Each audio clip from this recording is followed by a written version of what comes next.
Because I agree sometimes, but it needs to be done with so much precision. I think a lot of people lack.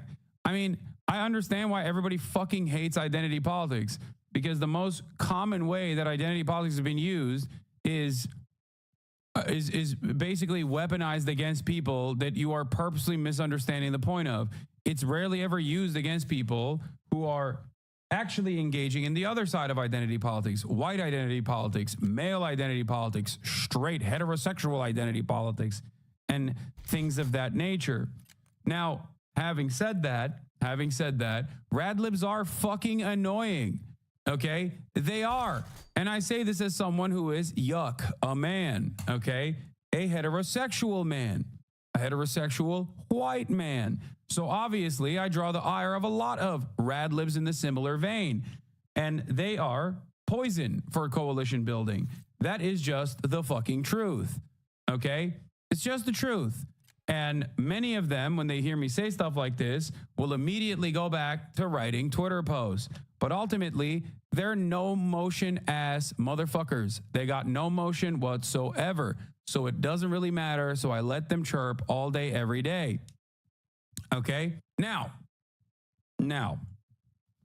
while they don't have any motion, they're still annoying. And people can fucking see them be annoying. And people actually say, well, this is how all of these woke lords are like. Okay? This is how all of them are like. This is just how they operate. And I happen to believe that a lot of that rad lib shit actually stems from a sense of powerlessness. Okay? That's where it comes from. They just know that they have no motion whatsoever, and they can't make political changes. They can't make systemic changes. So what do? They constantly engage in cultural critique. Constantly, in the most annoying ways possible. Okay? And inherently reactionary cultural critique.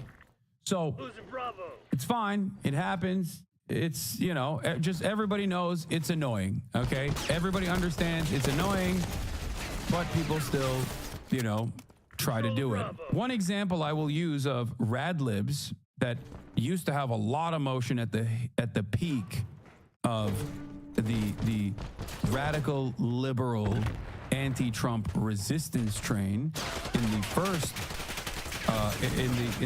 Trump victory, in the aftermath of the first Trump victory, that kind of has died out, was the fact that there was a black lady on Twitter that said Indians are smelly.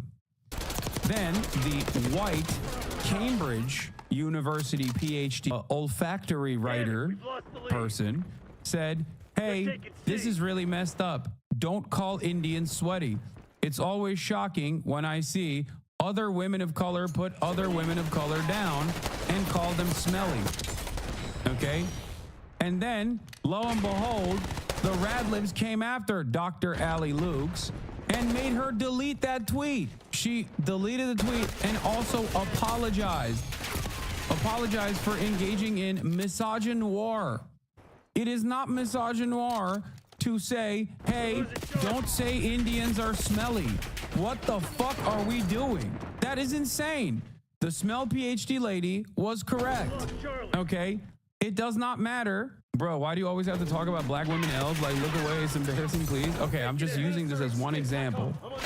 Okay? The point is, that is the last time that's the first time in a long time where I saw that kind of like rad lib idiocy run amok. Okay? And it got a lot of motion.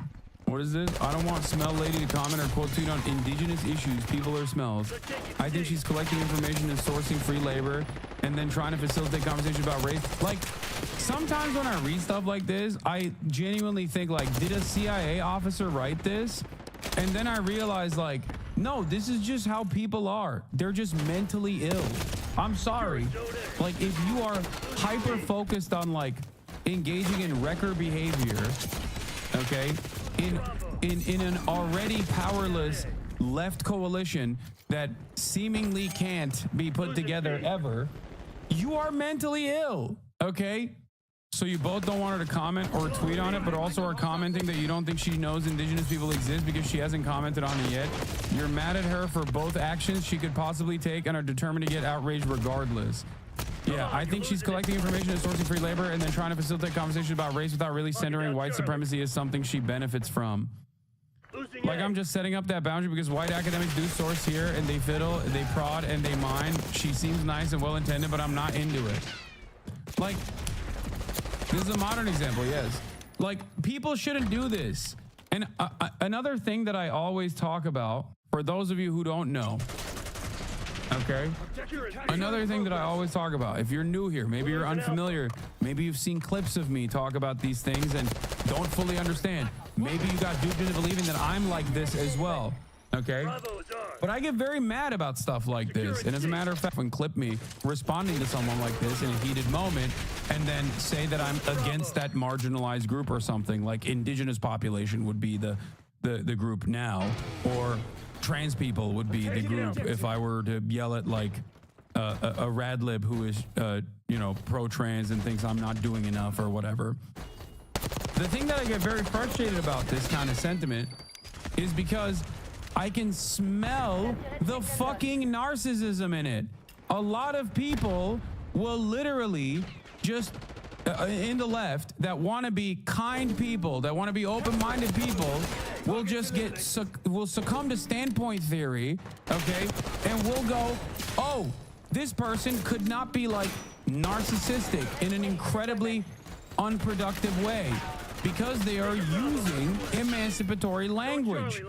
I think that there is a tendency for a lot of tender left, former liberals to basically think, oh, when someone is using emancipatory language and saying the right words and talking about centering their own, you know, marginalized experiences, okay, that must mean that they automatically have something to say that's right. And people don't have the capacity to sit through this information and go, wait, maybe the person I'm talking about is just like selfishly trying to center themselves in the conversation due to a bunch of shit that's going on in their lives. Or maybe because they want to, you know, they want to be fucking annoying. And people do this in my community all the time. And I yell at them all the time and I ban them all the time. That's just how it is. What is this? She done shit like this before?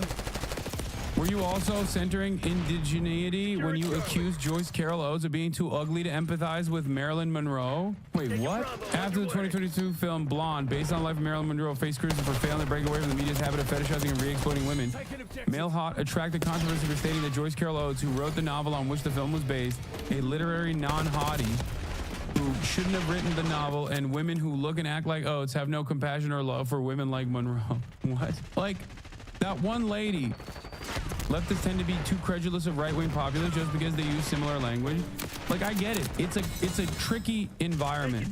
These are tricky waters to swim in, because if someone pops off at like a random, let's say black person, a black woman who is criticizing me for being a man, okay? For being a man, and also saying that like the labor movement was predominantly dominated by men, and we can't enjoy, like we can't actually, there's no more coalition building with men. We just have to be anti-men. Let's say in this hypothetical, a black woman on TikTok said this about me, right? Now, you don't know anything about me in this process. You heard that person use emancipatory language, even though their perspective was anti-labor and inherently anti-solidarity and inherently reactionary, right? And I respond to that by saying, this person is all three of those things that I just mentioned, okay?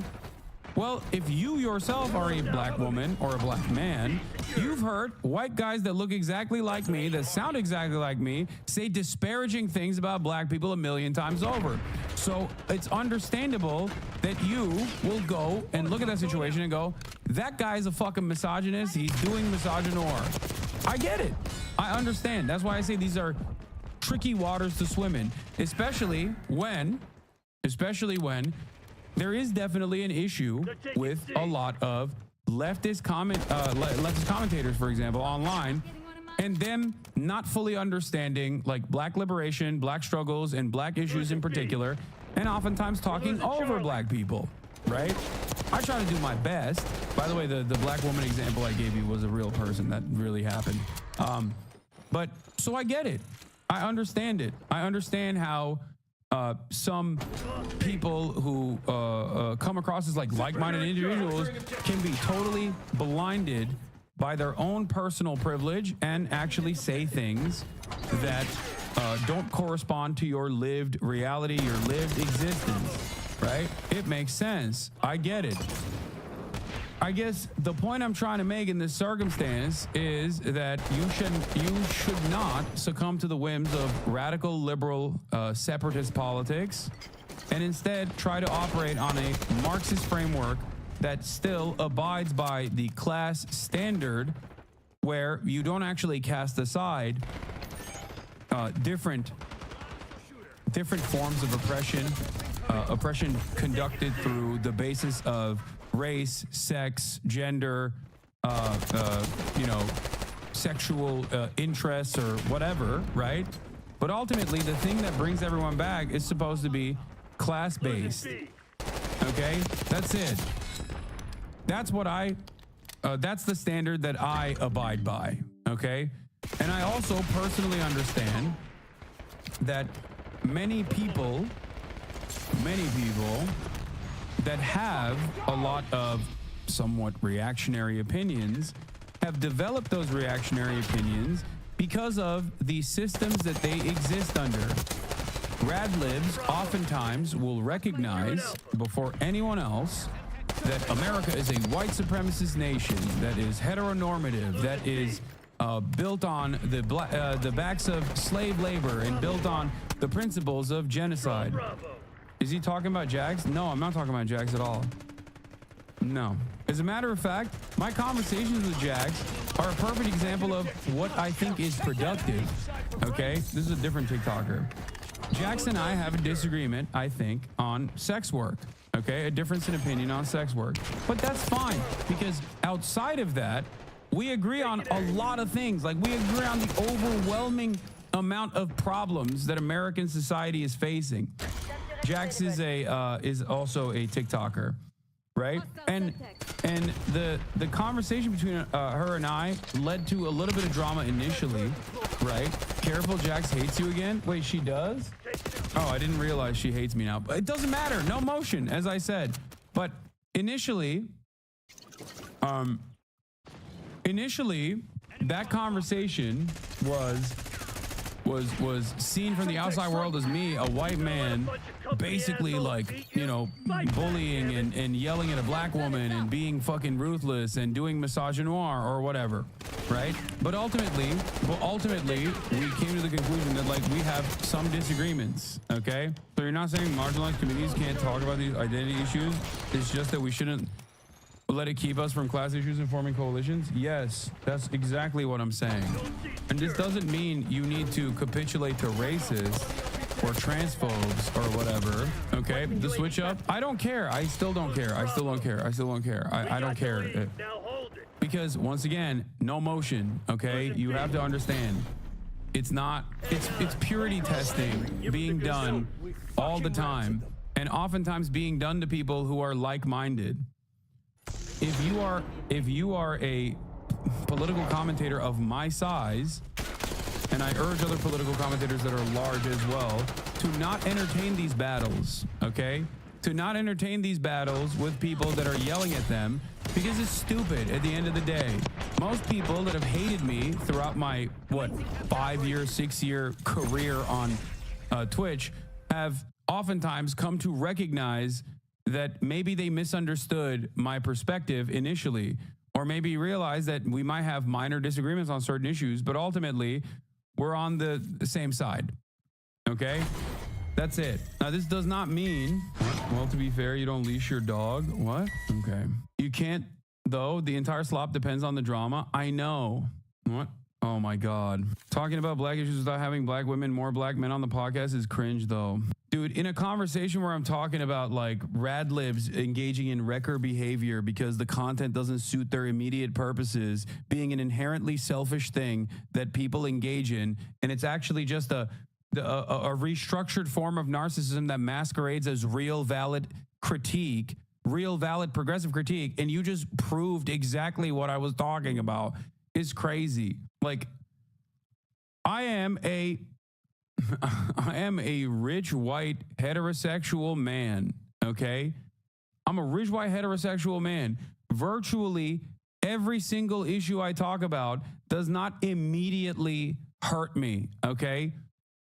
I guess I should just shut the fuck up about all of these issues and just become one of these other rich white heterosexual assholes that constantly talk about right-wing politics, especially when it's obviously materially beneficial.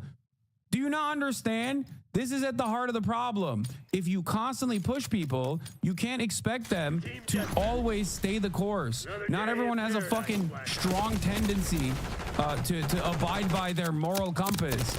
People do inevitably respond to people being fucking annoying and go, guess what?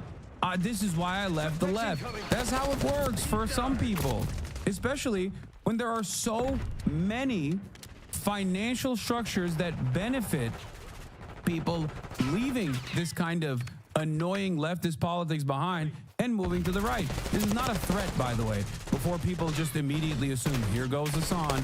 I knew it. I was right about him. He's threatening to go to the right or some shit. That's not what I'm saying at all, okay? I'm not saying that.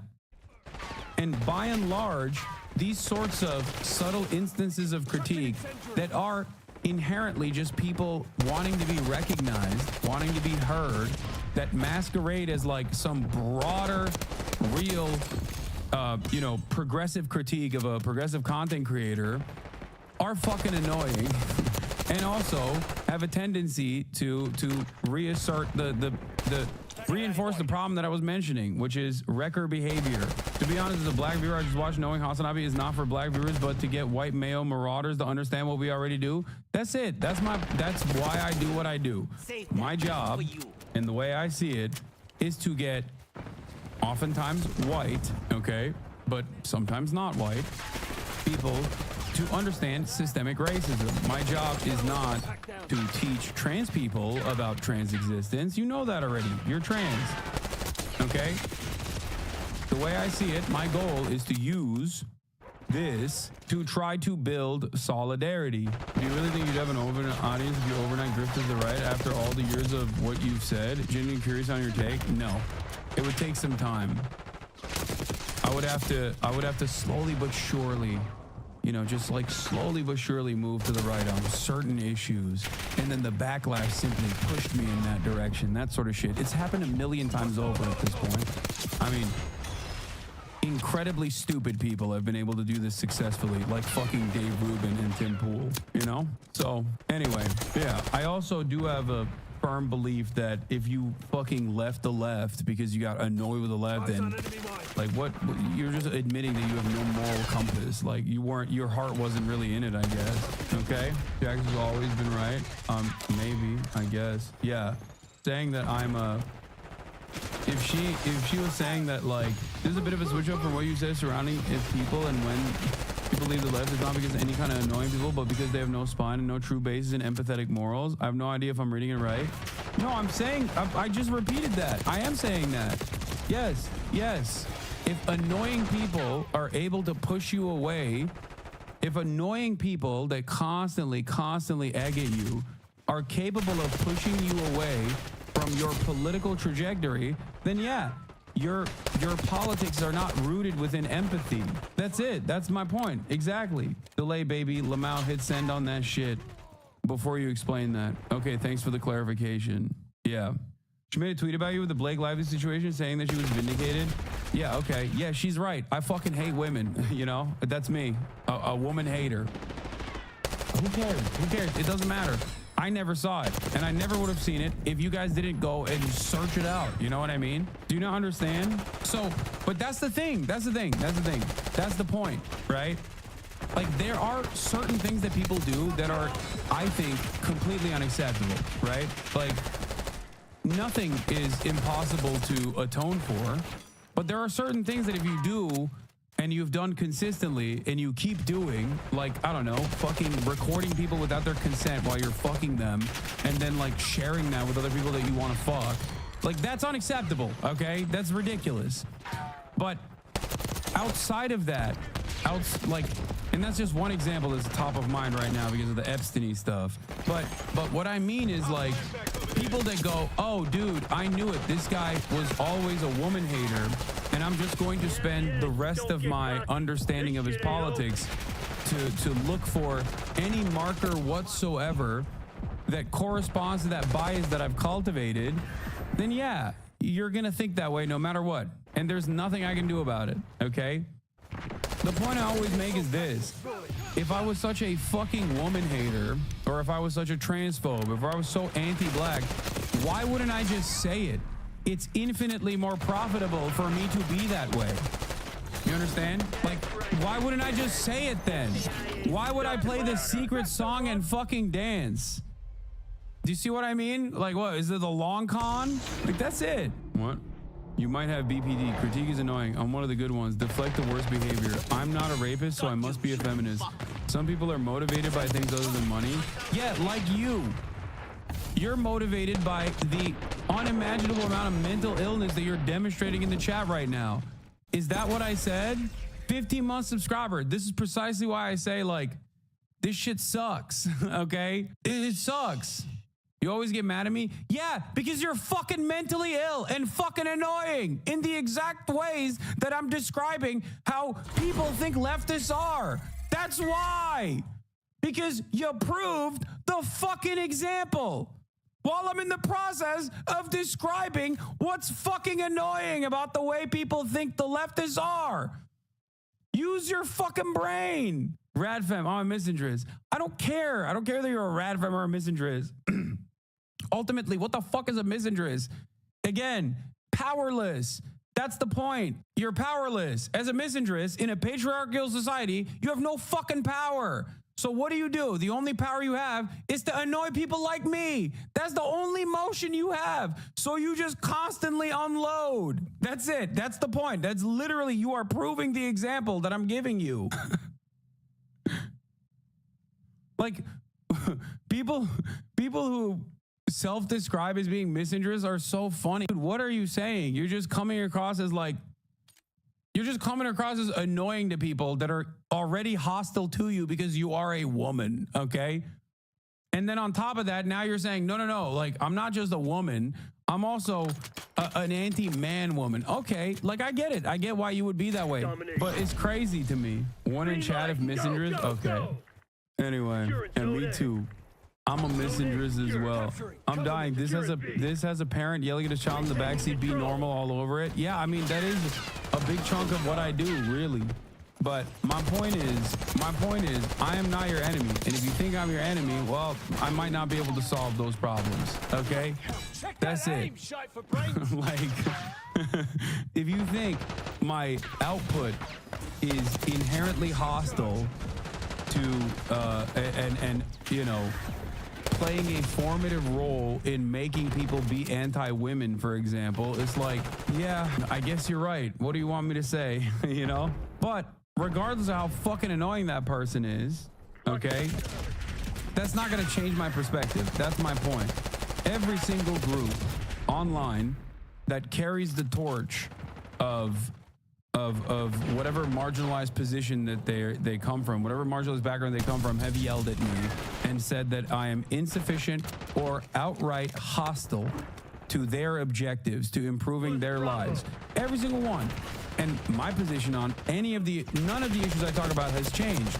Now, the reason why it hasn't is because I still maintain the position that if people are being fucking annoying to you and you're not getting love from these groups that you advocate for, and that's all it takes for you to just drop that political cause, then you aren't actually, you know, on board with it to begin with. But having said that, especially for the entry point of politics, I think a lot of people personally don't understand that in order for other people that are not like-minded and are inherently hostile to your worldview, in order for them to dip their toes in this kind of politics, you can't always be fucking annoying and inherently hostile. I get why you are, especially because the world sucks And like, for example, if you're a trans person, you already encounter transphobia on a daily fucking basis. So you have a hair trigger, right? And I get that. I understand that.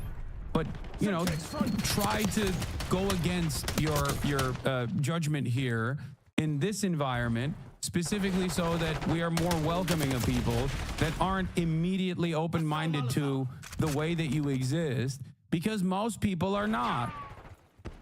But they're not that way because they're just evil. Even though their output towards you is obviously evil, they're not inherently evil. They're not unchangeable figures that are just bad people, right? They're victims of their social conditioning. And my job is to always try and work against that. My job is to approach the subject matter, understanding that most people develop their bigoted opinions because this is what they think about it critically, okay? But yeah, maybe that's why sometimes I come across as more angry towards radfems and radlibs alike than I do to like a person like Bradley Martin, right? Because I understand that, like, as long as someone has charity, as long as someone is charitable and willing to learn and willing to change their perspective, I would much rather tackle that problem than a fucking radlib or a radfem who already is mostly aligned with the way I see the world on most issues, okay? Like, I don't care. Yeah, yell at me all you want. Say I'm fucking the hater and hate women. Who cares? Yeah, okay, yeah, fine. Does that make sense? That's how I approach it. I used to think you were a racist, misogynist, etc. because I didn't watch your content, but saw others who would talk about you and call you those things. Eventually, I got tired of the LARPing and did my own research, aka downloaded Twitch, and I was surprised to find that you were none of those things. Yeah, I'm also not exactly inaccessible either. Like, sure, Twitch seems like a daunting task, right? 8 hours of content. That's crazy. No one's gonna do that. But like, you could just go watch my YouTube videos or something, you know? I kind of disagree that a lot of these people see the world the same way. They often have an extremely black and white view of people, do not see redemption as possible, and are fundamentally opposed to things like restorative justice. I know. But that is also American social conditioning. What you just described right there is just how Americans are. That's why there are so many Americans who are like, I'm a progressive. I'm the biggest progressive of all time. Also, we should kill people who have done crimes. I'm like, what the fuck? That's crazy. Bringing in recon. Bravo lost.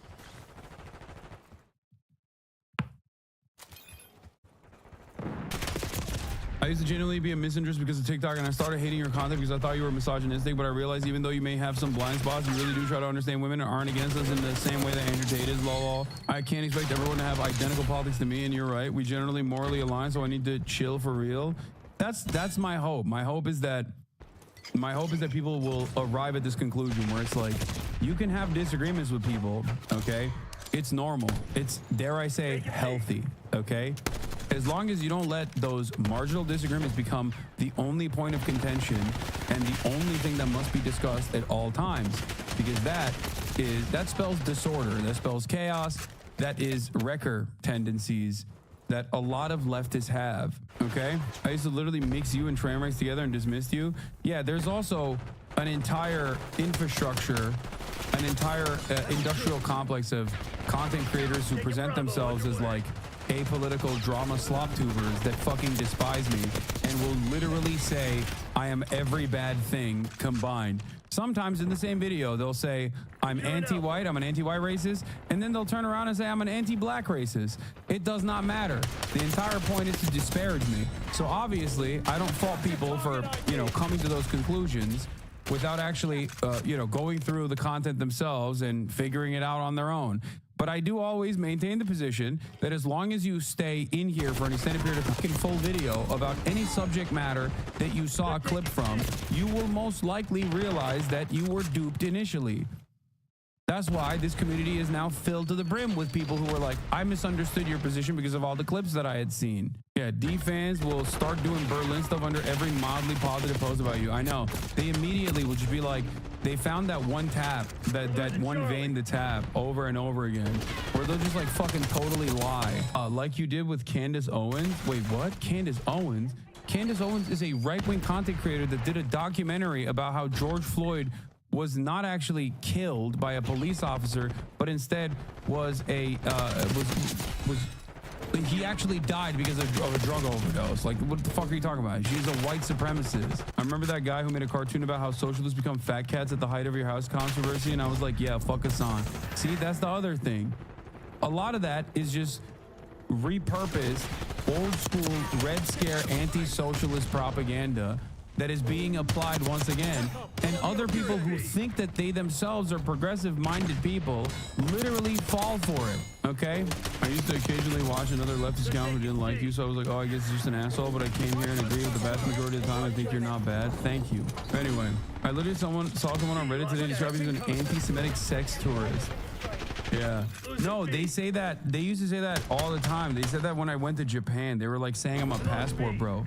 Like, dude, I'm sorry, but if you genuinely think that like I fit the mold of a person who has to go to a country that America has dominated to be able to like get laid or whatever, or need like a servile woman who I can dominate with a power structure, with an unjustifiable power structure over them, you're out of your fucking mind, dude. What are you talking about?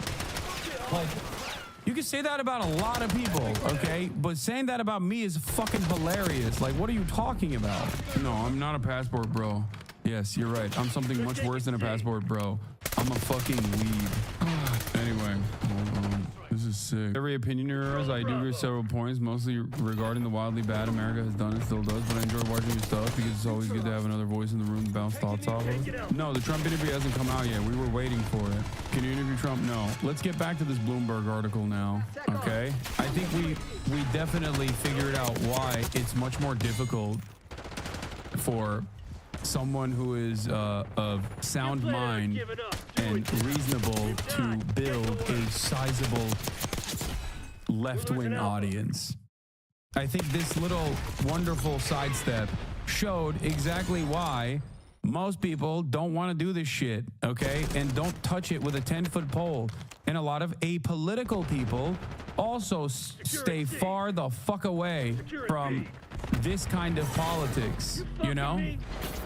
Because, I'm sorry, if you're not insanely committed to advancing these causes, to the outside world, we are so mentally ill and so fucking annoying. And I try to actively work against that by being normal in public all the goddamn time, but it still doesn't matter. You feel me? I don't think Mike from PA Caroline gets as much flack as you though. You're a particular magnet for this shit. Yeah, because I have 40 to 50,000 people watching me every day. Of course I'm the magnet for this shit. For people, I am literally the personal embodiment of socialism and socialist hypocrisy. That's just the way they approach it, because a lot of people are also parasocial, you know? But that's it. Anyway, Bloomberg looked at most of these content creators, and the typical format of the show is a long-form interview with a guest. Reporters found that guests are often famous personalities with broad cultural appeal, including athletes, musicians, comedians, entrepreneurs, and internet influencers. The content is billed as entertainment for men. Okay, these are the different like the guests that people have is what they're showing. Trump's appearances drew significant viewership across the shows. His interviews were the #1 episodes by view count for the majority of the programs tracked by Bloomberg in the past 2 years. Altogether, 9 episodes with Trump as a guest drew more than 100 million views. Joe Rogan making up 50 of it, by the way. Trump's personality and history are compatible with the program's messaging on masculinity, according to Alice Marwick, director of the Research at Data and Society Research Institute. It's like, don't be ashamed of your base manly desires. Don't let anyone make you feel guilty.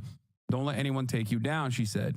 You should be proud and strong. You should also go after people criticizing you. On the shows, hosts connect to their audiences using humor and advice and provide a framework for viewers on navigating their world, including their relationships with women, work, and popular culture. They challenge institutions, reinforce old-fashioned gender roles, and glorify men who appeared to have fallen out of favor with the public. Ahead of the presidential election, the show naturally champions Trump, a convicted felon running for president who survived multiple assassination attempts. Trump's often combative messaging also aligns with what succeeds on YouTube. The easiest route these days of viewership is by creating enemies, said Mike Malak, a co-host of the Impulsive podcast. It's me against the world. I'm the little guy standing up for what's right, against corporations, against the government greed, against Chuck Schumer. If you want to find a white knight, look to me. I'm your fucking guy. A year later, Trump was a guest on Impulsive, calling immigrants terrorists and stating that if he had been president, the Russia attack on Ukraine would have never happened. The male-oriented podcast tracked by Bloomberg each have their own style of show. Theo Von issues and childhood experiences with his interviewees, while Lex focus on expert opinions and tech topics. Sean Ryan chats with people associated with the military and law enforcement. I 100% think Sean Ryan is like a CIA op, by the way. Like, he just always seemingly has these like former government officials and current government officials, and they almost always correspond to, in a conspiratorial manner for sure, but always correspond to like State Department attitudes and interests on any particular matter. I wonder why. And even the same goes for Joe Rogan. He went from being the conspiracy hub to a guy who talks to Mark Zuckerberg and does, to a guy who literally to a guy who literally fucking does reputation laundering for wealthy billionaire defense contractors. It's fucking nuts. Anyway, programs, flagrant, follow the most typical host interview talk show format, discussing news and popular culture, all while challenging political correctness. Yet even as the podcasts have tried to brand themselves uniquely, similar themes and characters appear across the network. Bloomberg's analysis of 2002 episodes show reveal how closely interconnected the podcast's relationships are and how much the show's talking points overlap. Over the past 2 years, 152 guests have made appearances on at least 2 of the shows. Recurring characters are common, not just as guests, but as friends of the shows, including UFC CEO White and comedian Shane Gillis. The effect gives viewers a sense of being inducted into the virtual close-knit friend group from home. Yeah. Notice how I'm not on any of these. Notice how I haven't been on a single one of these podcasts. By the way, I guess I've been on Flagrant. That's the only one out of all these podcasts that I've been on. Interesting. Appearing as a guest on multiple shows doesn't always mean successfully grabbing the audience's attention. According to Bloomberg analyst, the one-time presidential candidate anti-vaccine activist Robert F. Kennedy was the most frequent guest across the shows in the last 2 years, but it wasn't great for business. Kennedy ranked as the 25th most popular guest by numbers of views. Yeah, probably because there's a certain quality to Robert F. Kennedy that doesn't lend itself to the auditory medium. The top guest by number of views across the network reveals the kind of content resonates with most of the broadcast audiences. The professional kickboxer and self-proclaimed misogynist Andrew Tate, who is currently under investigation by Romanian authorities, holds the second highest viewership on the podcast overall, despite appearing on only 3 shows. Tucker Carlson, the former Fox News host who appeared on 6 of the 9 channels tracked by Bloomberg, ranked 3rd by numbers of views, according to the analysis. Yeah, Tucker Carlson is popping, dude. I hate it. Although politicians and pundits make up only 15% of all guests, they make up 30% of the most viewed guests. As the election drew closer, more politicians and pundits were invited on the podcast. Anyway, look, the way I see it is this, okay? These guys I don't think they're card-carrying right-wingers, okay? I think that they have a lot of their own personal brand of politics. Like Joe Rogan is now a card-carrying right-winger, has been for a while, right? Patrick Bet-David, card-carrying right-winger, has been for a while. Can't speak for Sean Ryan. I don't know what Lex Fridman's personal politics are. It's indecipherable. He is the most centrist man on the planet. Aiden, I think, is genuinely too stupid to have any political opinion, no matter how racist. Like I think he's one of the few people that's like unironically too stupid to be racist. Like genuinely, like that would require him to do at least like some level of reading, and he cannot do that. Full Send Podcast, they're right wingers, but it doesn't matter. They're fucking Canadian, but their output is definitely right wing, and they are right wing. Okay. Andrew Schultz, I don't think he voted for Donald Trump, even though everybody says he's racist recently. I'd be shocked if he voted for Donald Trump. Theo Von is another person that I think is like, Theo Von is another person, and so is Logan Paul, okay? I'm not saying these people are good or bad. I'm not associating right-wing politics with bad or left-wing politics or liberalism with good, okay? I'm certainly not doing that. But, like, Theo Von, I don't think is a right-winger at all, and neither is Logan Paul, shockingly enough. I think controversial opinion. I don't think Logan Paul is out and about, openly right-wing guy. Now, Jake Paul, on the other hand, definitely a right-winger. Having said that, you can say allowing right-wing political promotion on your platform is not really good, and I agree. Okay, I agree. Okay, the Sean Hannity Trump interview is live already. Logan was such a surprise to me because I've been following him for so long. It just seems so far off from who he was or claimed to be. Is the interview live already? It's crazy. I watch Fox News Live so much that the first thing that pops up when I type live in my... With all that being said, I think it's... Lost B. Requesting recon above. Losing A. They're taking C. At this point, we've been doing a weekly show focusing on tech news for the better part of a decade. And during that time, tech has increasingly intersected with politics to the point where it's now basically impossible to discuss anything happening in the world of big tech without also discussing politics and vice versa. And that connection has become even more inextricable under the new Trump administration, with all of America's tech oligarchs falling in line behind the president's agenda in ways previously unseen. And one of them, the one who bankrolled Trump's campaign and now has tremendous oversight over the government, doing a Nazi salute multiple times at an inauguration rally. So all that's to say, we've got a very politics-heavy episode of our tech show for you today. Yeah. Don't say we didn't warn you. I guess a good place to start with is the very thematically on-the-nose news that the U.S. Constitution currently, it's under a Error 404 message. Could not be found. Previously, WhiteHouse.gov's About the White House page contained 4 sections: presidents, first families, the grounds, and our government. And that last one led you to a bunch of pages explaining the various branches of government as well as the Constitution. And the Constitution page not only listed out and explained each of the amendments, but also provided a basic explanation of how and why our Constitution came to be. That page's URL currently returns an Error 404, and the new About the White House page contains information on just the White House, Air Force One, and Camp David. That's all people want to know about. Yes, Don't get everyone confused by telling them about like how our government works, or the basic fundamental rights that everyone has in this country. Show them what you get to have when you make it to the top. Show them the sweet digs, the sick plane.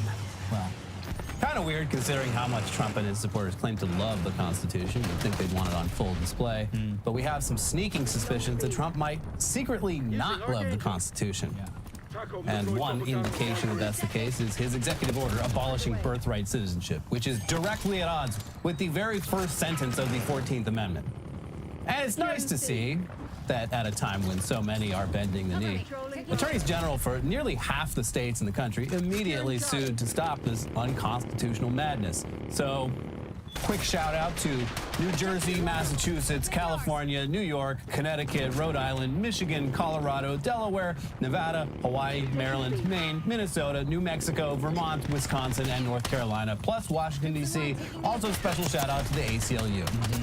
Seems like at any other point, this case would just be an easy layup of a case, because it's right there in the Constitution. But I guess we'll see how this shit plays out, because things are happening a little different this time. Yeah, but speaking of executive orders, many of them were related to tech. Or in the case of Doge, they're about putting a tech billionaire in charge of government oversight.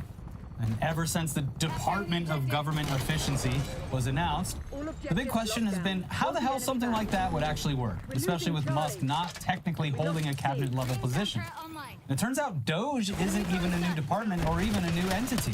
It's literally just a rebrand of the existing U.S. digital service that was created under Obama, with the USDS abbreviation now standing for U.S. Doge Service.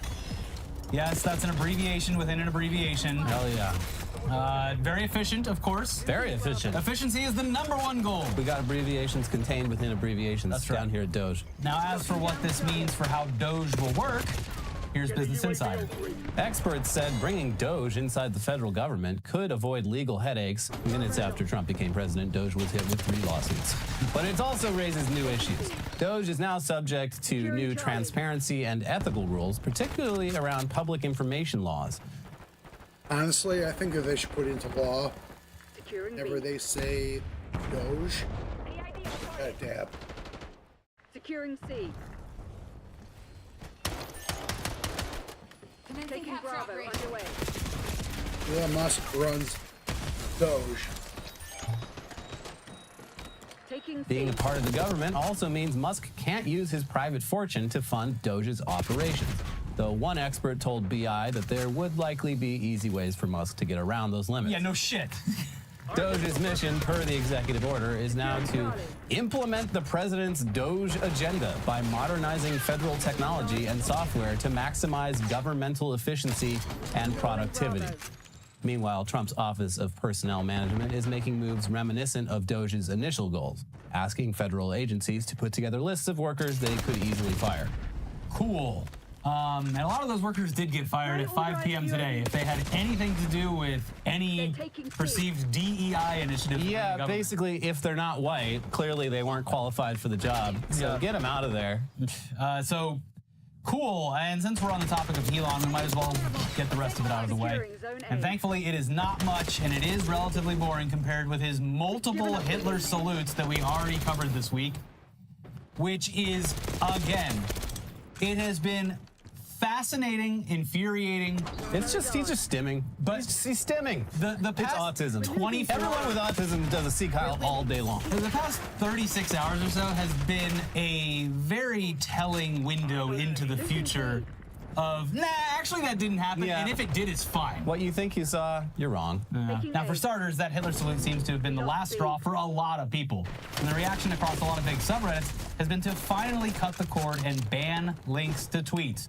Good job, everyone. Which is good just from a user experience point of view, because opening up external links to Twitter, especially if you don't have the app, it's it's just even before Musk, but specifically because of Musk, he made it very hard for doing any embeds or anything like that, and then visiting the site because he restricted it so much. Yeah. It was just a hassle if you weren't already signed in.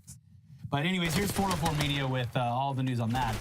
Hundreds of subreddits are considering banning all links to X.com in response to Elon Musk's salute at a Donald Trump inauguration rally that was celebrated by Nazis as being a Nazi salute. I like the way they put it. They framed it correctly. Yeah. It doesn't matter what it was. The Nazis sure liked it. Yeah, even Nick Fuentes is telling everyone to do the "My heart goes out to you" salute now.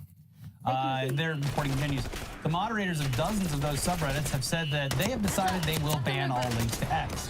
Here is a video scroll of just some of the hundreds of subreddits that have considered the move over the last 24 hours, with many moderators putting the idea up for a vote among the subreddit subscribers. And yeah, that's a whole lot of subreddits there.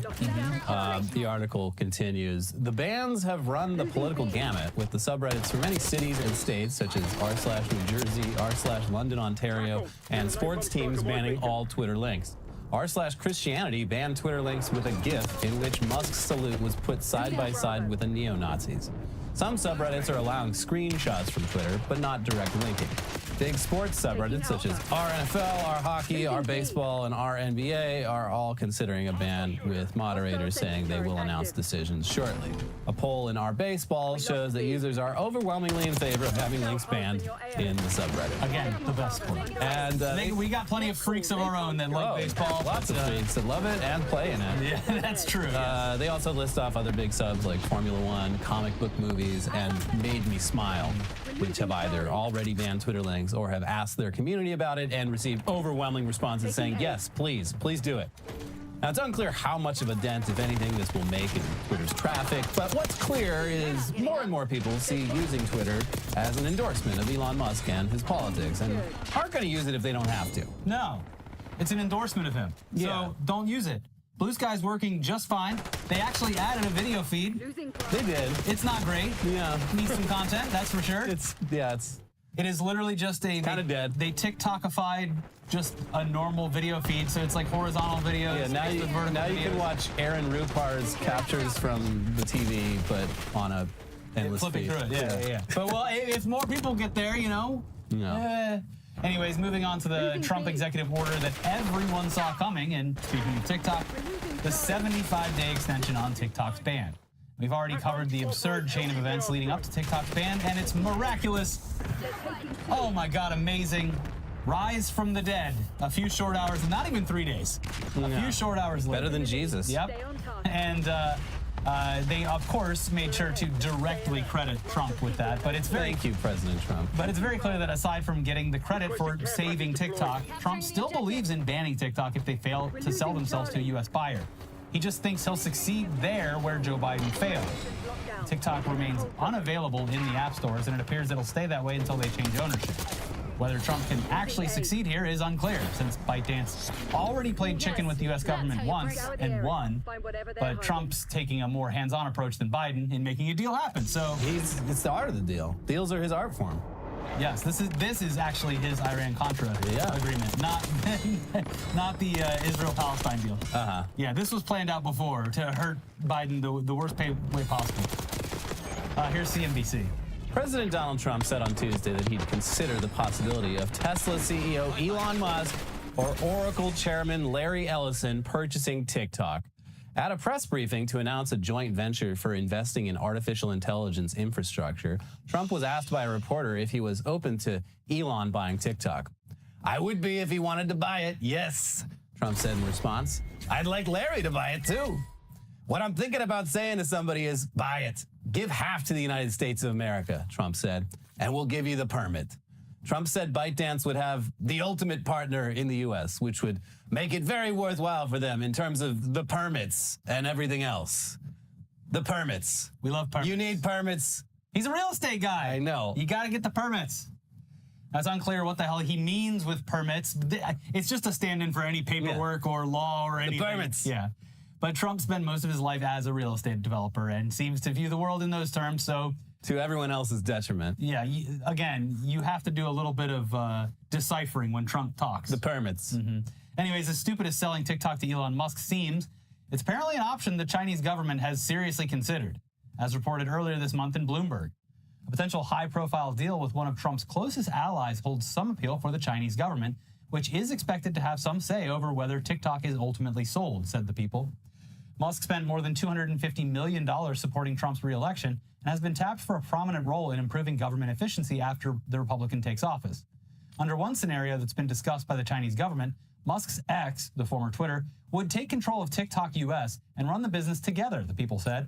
With more than 170 million users in the US, TikTok could bolster X's efforts to attract advertisers. Musk also founded a separate artificial intelligence company, XAI, that could benefit from the huge amounts of data generated from TikTok.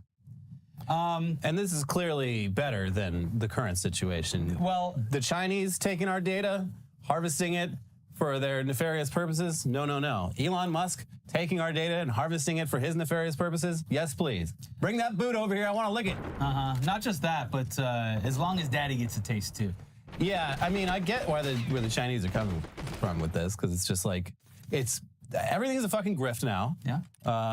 They have an incredible casino is open. They have incredible financial pressure over Elon Musk.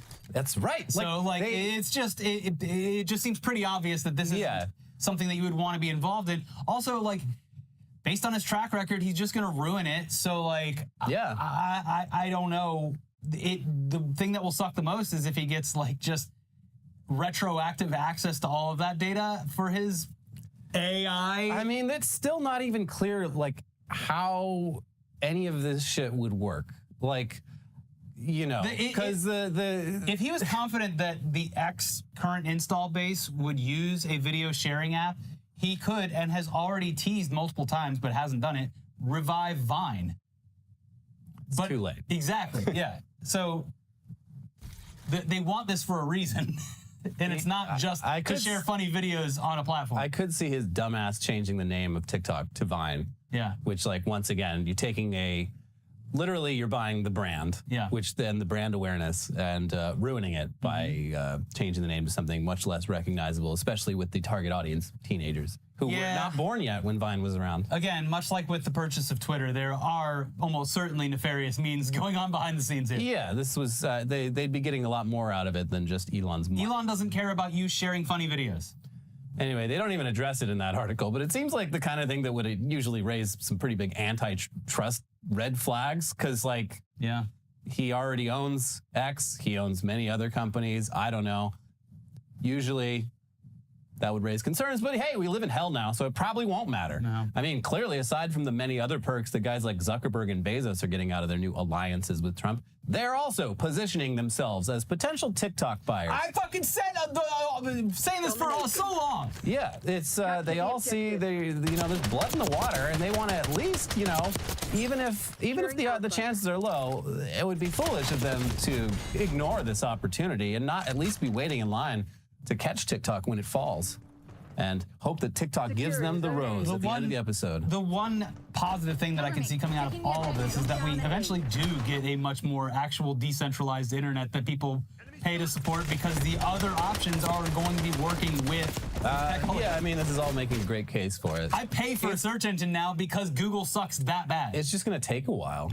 Yeah. I mean, it exists, but it's very, the scale is small, and It's going to take a while, but yeah, this is a pretty good wake-up call that, yeah, all the people that own the major tech companies are evil and don't have your best interests at heart, and algorithms are evil and destroy your brain. Yeah, and they're designed to. And there's got to be a better way, and oh, there is. But probably going to take a little while. Yeah. Anyway, there's also Mr. Beast, who this week was reported as being part of an investor group that's interested in purchasing TikTok in an all-cash deal, which Mr. Beast's reps immediately denied. But it sounds like he's just talking. An all-cash deal? This is worth billions of dollars. Well, it's not just him. Yeah, I know. It's him and a bunch of fucking rich people. Yeah. But yeah, it sounds like Jimmy Donaldson is just talking. He's just answering the phone whenever it rings, and he's talking to every possible investor group that's trying to get in on TikTok, and but he hasn't committed to joining them, but he's talking to them, and then those groups are going and being like, we got Mr. Beast on the team, and he's like, no, you don't, but it's too late because they already printed the headline. Yeah. It's so dumb, but yeah, I wouldn't bet on this happening. Well, the one thing I'll say is that Mr. Beast would be the face of some, it's like Blackstone coming in and being like, Mr. Beast, we got, hey, remember that $100,000 you put in, Mr. Beast? We would love for you to be, and by the way, we're tying so many of your rewards and bonuses to the success of this. So please get out there and be the face of it. Yeah, I mean, I'm sure whoever buys TikTok would be happy to throw him an insane amount of money to like lend legitimacy to the platform, even though his legitimacy is seems to be waning. Not at its best point lately. You don't really hear much about that Amazon show, and it's been out for months now. Yeah, that is strange, and it seems Amazon spent a whole lot of money on it. You'd think it would have any effect on the culture whatsoever, to the point where, I don't know, maybe there was a winner at some point, and I don't know who that person is. I've not heard a single thing about the Mr. Beast game show, not from someone who actually fucking worked on it. Yeah.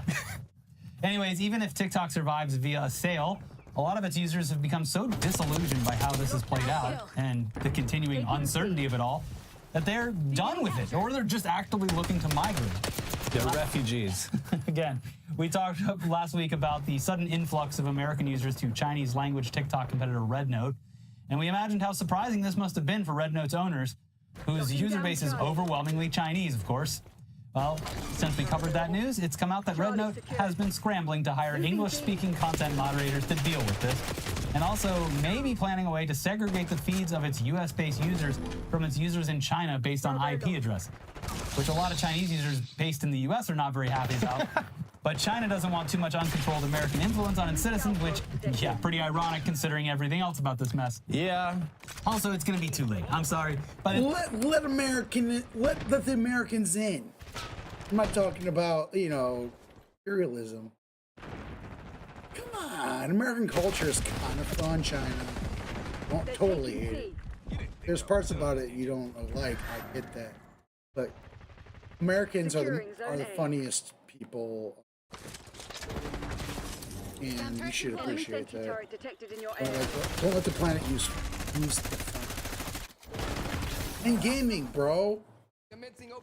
China needs to start gaming. We need to stop censoring gaming. It's foolishness. Foolishness. We're losing I love you, China. I love you, China. Leave video games alone. The time you hire all these people and do this where you separate the app, like, no one's gonna be left on. I mean, I think there will be, but it won't be a significant amount of people. It has been interesting. Like, I've seen some very funny videos of people just like fully on board with RedNote, and they're like learning Chinese, and they're like, it's great, it's so refreshing.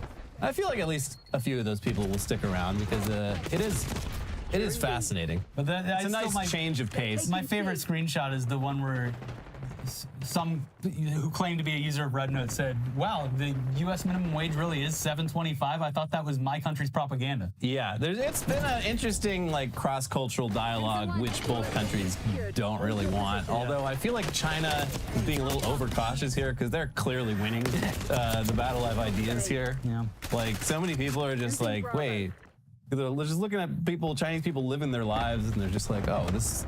I was told these people all eat rocks. What the fuck? Remember that guy that drank beers really fast?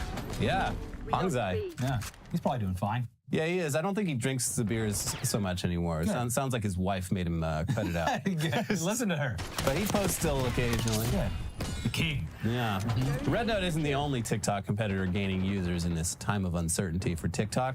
Apps with names like Clapper, Flip, and Likey also shot up the App Store charts in lead up to TikTok's ban. Meanwhile, every major U.S. social network has quickly added new features to feel more like TikTok. Yeah. Instagram obviously was already the closest thing to TikTok, but Twitter and BlueSky are also attempting to seize the opportunity.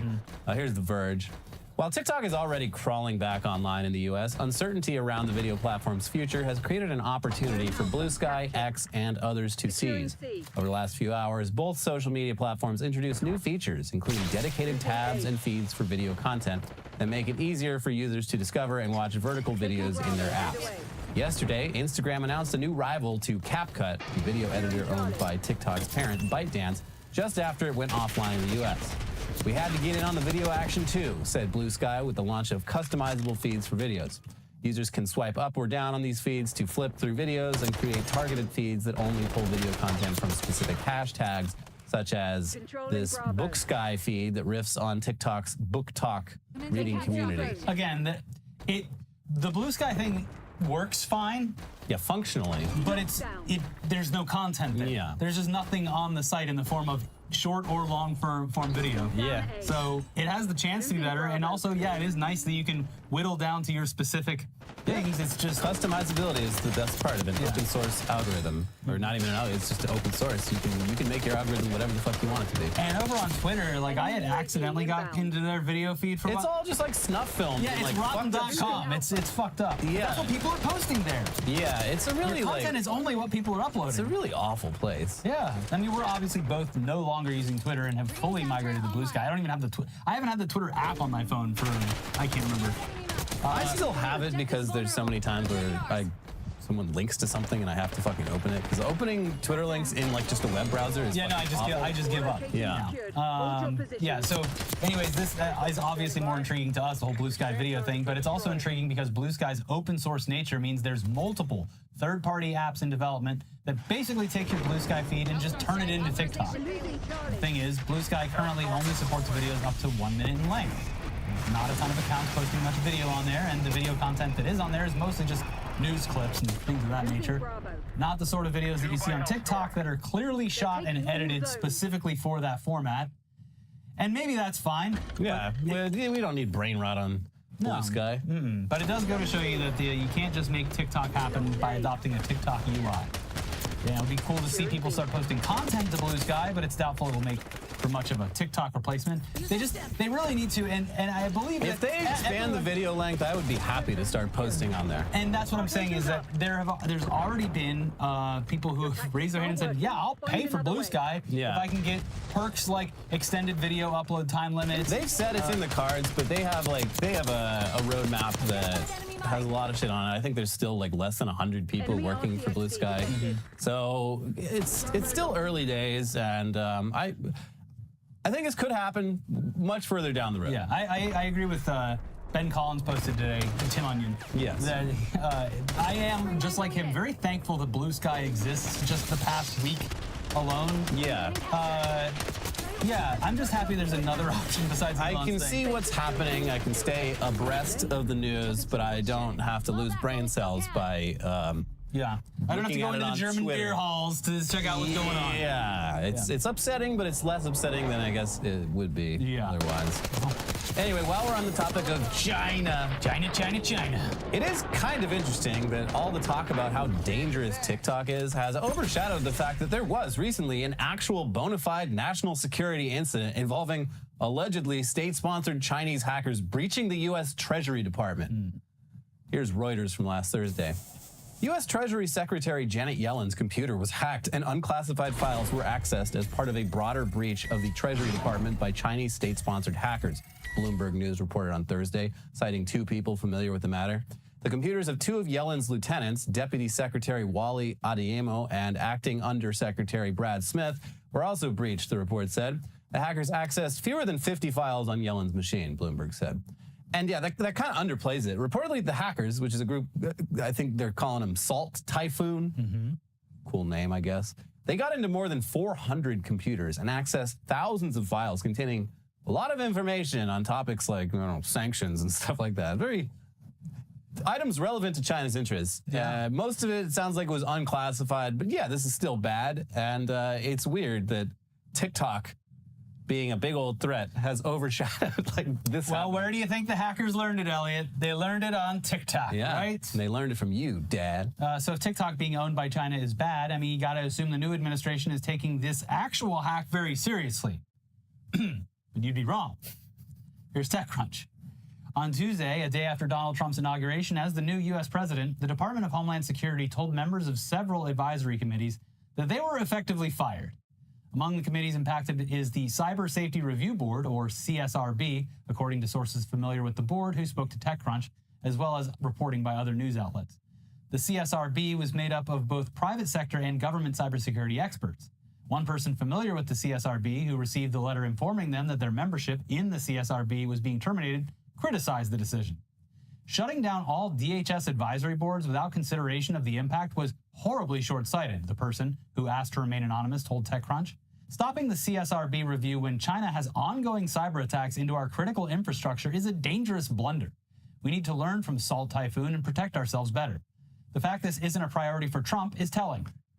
Yeah, and this just brings up so many, just gaping wounds in America in general, based on our infrastructure that obviously should have been fixed a long time ago. But yeah, just... Well, that's what Doge is for. But just going back to that book, This Is How the World Ends, that came out at this point 3 or 4 years ago, where just every major city on Earth is just susceptible to catastrophic damage through hacking. Yeah. Their general infrastructure, their power, their water, dams, it's actually fucking scary. And especially in the U.S., shit is wildly outdated. Yes! And especially vulnerable. And all it would take is one good hack to do some really bad damage to infrastructure. Yeah, there was that time, it was, before the war kicked off, but Russia did a test attack and just shut down for a night. Yeah, hey, we can do this. They did it multiple times. Yeah. Where, before the war, where Ukraine their shit just stopped working. Yeah. And probably something we should focus on. Concerning. Yeah, looking into it. Absolutely. Nope. Not looking into it. We're gonna find the lowest bidding startup out of Silicon Valley, and we're gonna fix this. Who's also outsourcing it 10 times down the line too. Yeah. And that'll keep us secure. Yes. Anyways, we do have lots more news to get to you today. But first, we gotta let you know that this episode is sponsored by Shopify. It's 2025, and a new year means new opportunities. And for a lot of you out there, I know you've been thinking about one thing over those holidays, and that is starting your own business. But you have so many questions. How do you get started? How do you come up with a brand? How do you sell stuff to people? What are you gonna sell? Take a deep breath. Shopify's got you. How do we know? We had the same questions. We started a small business. We learned a lot of mistakes. A lot, yeah. But here's what we learned. And the best time to start your business is obviously right now. It always is. Shopify makes it simple to create your brand, open your business, and get your first sale. Get your store up and running easily with thousands of customizable templates. No coding or design skills required. All you need to do is drag and drop. Their powerful social media tools let you connect all your channels and create shoppable posts and help you sell everywhere that people scroll. Shopify makes it easy to manage your growing business. They help with the details like shipping, taxes, and payments from one single dashboard, allowing you to focus on the important stuff like growing your business. What happens if you don't act now? Will you regret it? What if someone beats you to the idea? Don't kick yourself when you hear this again in a year because you didn't do anything now. With Shopify, your first sale is closer than you think. Established in 2025 has a nice ring to it, doesn't it? Sign up for your $1 per month trial period at shopify.com/newsday, all lowercase. Go to shopify.com/newsday to start selling with Shopify today. Shopify.com/newsday. This episode is also sponsored by Huel. Sup, Hooligans? It's a brand new year, and we're all about setting goals and actually hitting them. That's where Huel, spelled Huel, the global complete nutrition brand trusted by millions, comes in. Their Black Edition ready to drink is a complete meal in a bottle, high in protein, low in sugar, and packed with all the nutrients that your body needs to perform at its best. And right now, new customers can try it for 15% off plus a free gift using our exclusive code TechNewsDay15. And we love Huel because it's the fastest way to get all the protein and other nutrients our bodies need without having to worry about cooking or spending time and money on takeout. Just grab a Huel. Yeah, I'm trying to keep my protein up, and it's hard, but Huel makes it You easy. gonna start running with me? No. You need it for your leg muscles. Yeah, I know. Huel is a perfectly balanced meal designed by experts to provide all the nutrients your body needs from a meal. Huel takes the guesswork out of healthy eating. It's for your most inconvenient meals. With no prep, no cooking, say goodbye to getting hangry and unsatisfying snacks. Just grab a Huel instead.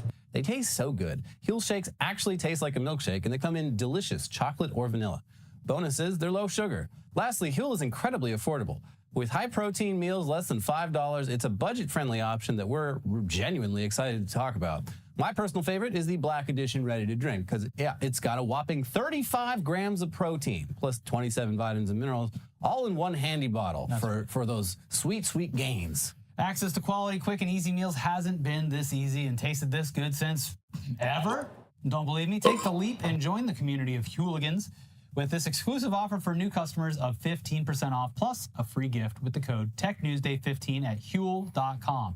That is 15% off plus a free gift for new customers with the code TechNewsDay15 at Huel.com. Start your year off strong. Unlock a healthier, easier way to eat with Huel. Nutritionally complete meals in minutes so you can focus on what really matters. Okay, back to the news now. And the tech world's unabashed coziness with the new administration is bad. But it's also got lots of well-meaning people so paranoid that they're kind of seeing things that aren't really there. Yeah, classic social media user, but normie social media user behavior. Yeah, I mean, I get it. Yeah, no, I get it too. Case in point, a lot of people have been freaking out about Facebook automatically making them follow the accounts of Donald Trump and J.D. Vance. It's being forced upon them. I mean, it wouldn't be all that shocking considering how much Mark Zuckerberg has bent over backwards lately to get into Trump's good graces by adopting essentially the exact moderation and fact-checking policies the Republicans want. But folks, it's not true. No. They're not forcing everyone to follow the president and vice president. Here's Mike Isaac in the New York Times explaining what's actually going on here. On Tuesday, the day after the inauguration of President Donald J. Trump, many Instagram and Facebook users found themselves following him on these social media apps, even though they had not signed up to do so. What gives? Meta, which owns Facebook and Instagram, said it was part of a regular process in which White House social media accounts are handed over when a new president takes office. Yeah. It added that there were some other bugs in the process that may have mucked up the gears for the transition. Let's walk through what happened. Just as the federal government has to deal with the transition of power between administrations, Meta has to deal with it too. For years, companies like Meta and X, previously known as Facebook and Twitter, respectively, have had to handle the social media accounts held by the office of the president as it changed hands after an election. That ramped up after Barack Obama took office in 2008 and fully embraced social media to garner support from voters digitally. By 2016, the companies needed to figure out how to hand those accounts off between administrations. Meta and X decided that the official POTUS, VP, and First Lady accounts on Facebook, Instagram, and X would be switched to the new administration while retaining the existing followers of those accounts. That meant that if you followed President Obama in 2016, you were automatically switched over to follow President Trump when he took office in his first administration in 2017. Mr. Obama's posts were archived under a different handle, while Mr. Trump's account reset with none of Mr. Obama's old posts attached. The transition occurred again in 2020 when Joseph R. Biden Jr. was elected and took over the official presidential account. On Monday, after Mr. Trump was sworn in, the switch occurred again. That's why you may be seeing his posts in your feed now. Now, of course, there's lots of people who swear to God that they never followed these accounts. But 4 years, 8 years, 16 years. Yeah. Going back to 2008. It's a long time. And maybe when it was posts from Biden, you just didn't notice, especially since Biden presumably posted a lot less. Yeah, and the way the algorithm works, well, there's two things. If you don't post in a while, you get shot to the top of the algorithm if you do like an actual post. So that immediately boosted it. And then there's the civic content as well. Where Mark Zuckerberg just pulled back the like anti-news filter that they had on everything. Yeah, and just anti-politics, anti-civic content. So yeah, what is a bit odd though is that people who suddenly find Trump on their feeds and don't like it are apparently having trouble unfollowing him. Yeah. Meta claims that this is due to receiving such a high volume of unfollow requests targeted at specific accounts that the system is overwhelmed. And I don't know. Doesn't seem very believable to me, but I don't know how things work on Meta's back end. Yeah, it seems like something that what could be assumed the most powerful internet social company on earth would have figured out the unfollow button. I don't know. I mean, it sounds fishy, but also I have no fucking clue. Like, I'm putting no weight into this. This is the most like non-story. Like, we're talking like probably millions of people all trying to unfollow one person, and there's probably like nefarious activity filters in place for because that's like it's almost like a DOS in a way. Yeah, so like, sure, I'll take their word for it. Yeah. So they didn't force you to follow Trump, but you're not crazy for thinking they won't let you unfollow him. Yeah. And another thing that people aren't crazy about is Facebook and Instagram recommending Trump and Vance's accounts like right up front. Yeah. Like, why aren't you following these people? Now this may be nefarious, I guess, but it's more likely to do again with the new algorithmic changes, removing the previous limits on civic content. Before, to lower the temperature on its platforms, Meta intentionally put less political content in people's feeds, but not anymore. And because the POTUS account has so many followers, it now gets equal recommendation weight as like Mr. Beast or whatever. So nothing nefarious is happening here aside from the nefarious stuff that we've already talked about ad nauseum. Yeah, the one disheartening thing has been, I saw at least a post today where it was like, oh, someone screenshotted like, couldn't help but notice that you're following Trump. And it's like, go fuck yourself. That wasn't directed to me, but it was someone that I knew, and I was just like, I knew that this was going to be the case, that it was just the old accounts that had flipped and whatever. I'm kind of surprised no one, like so many people didn't realize this, because this has happened at this point so many times over the years. Well, I mean, I don't put much faith in the general user base on Instagram. They do that fucking, I declare that you cannot do my right things. Every 4 or 5 But you months. literally just look at the handle. It's like at POTUS. Yeah. Do you think Trump created that account? Yes. Are you stupid? Anyway. But in other Trump news, he still hasn't formally announced those tariffs that he says will fix our economy, but he says they're coming soon. And as of right now, the plan is for a, 25% tariff on goods from Canada and Mexico, and a 10% tariff on goods from China, which is an interesting distinction that we wish he would explain. Especially because we get a whole hell of a lot of stuff from Canada that's vital to our farming. Vital to a lot of things. It's going to make the price of lumber go insanely high, and the Mexico tariffs are going to make the price of just vegetables go extremely high. Yeah, the Canada stuff too, though, because you got to have certain things to grow items, and it's going to be a lot harder. I just don't think the prices are going to be able to go down with these tariffs. Sphagnum moss, which is so you can't use peat moss anymore because it's bad. Okay.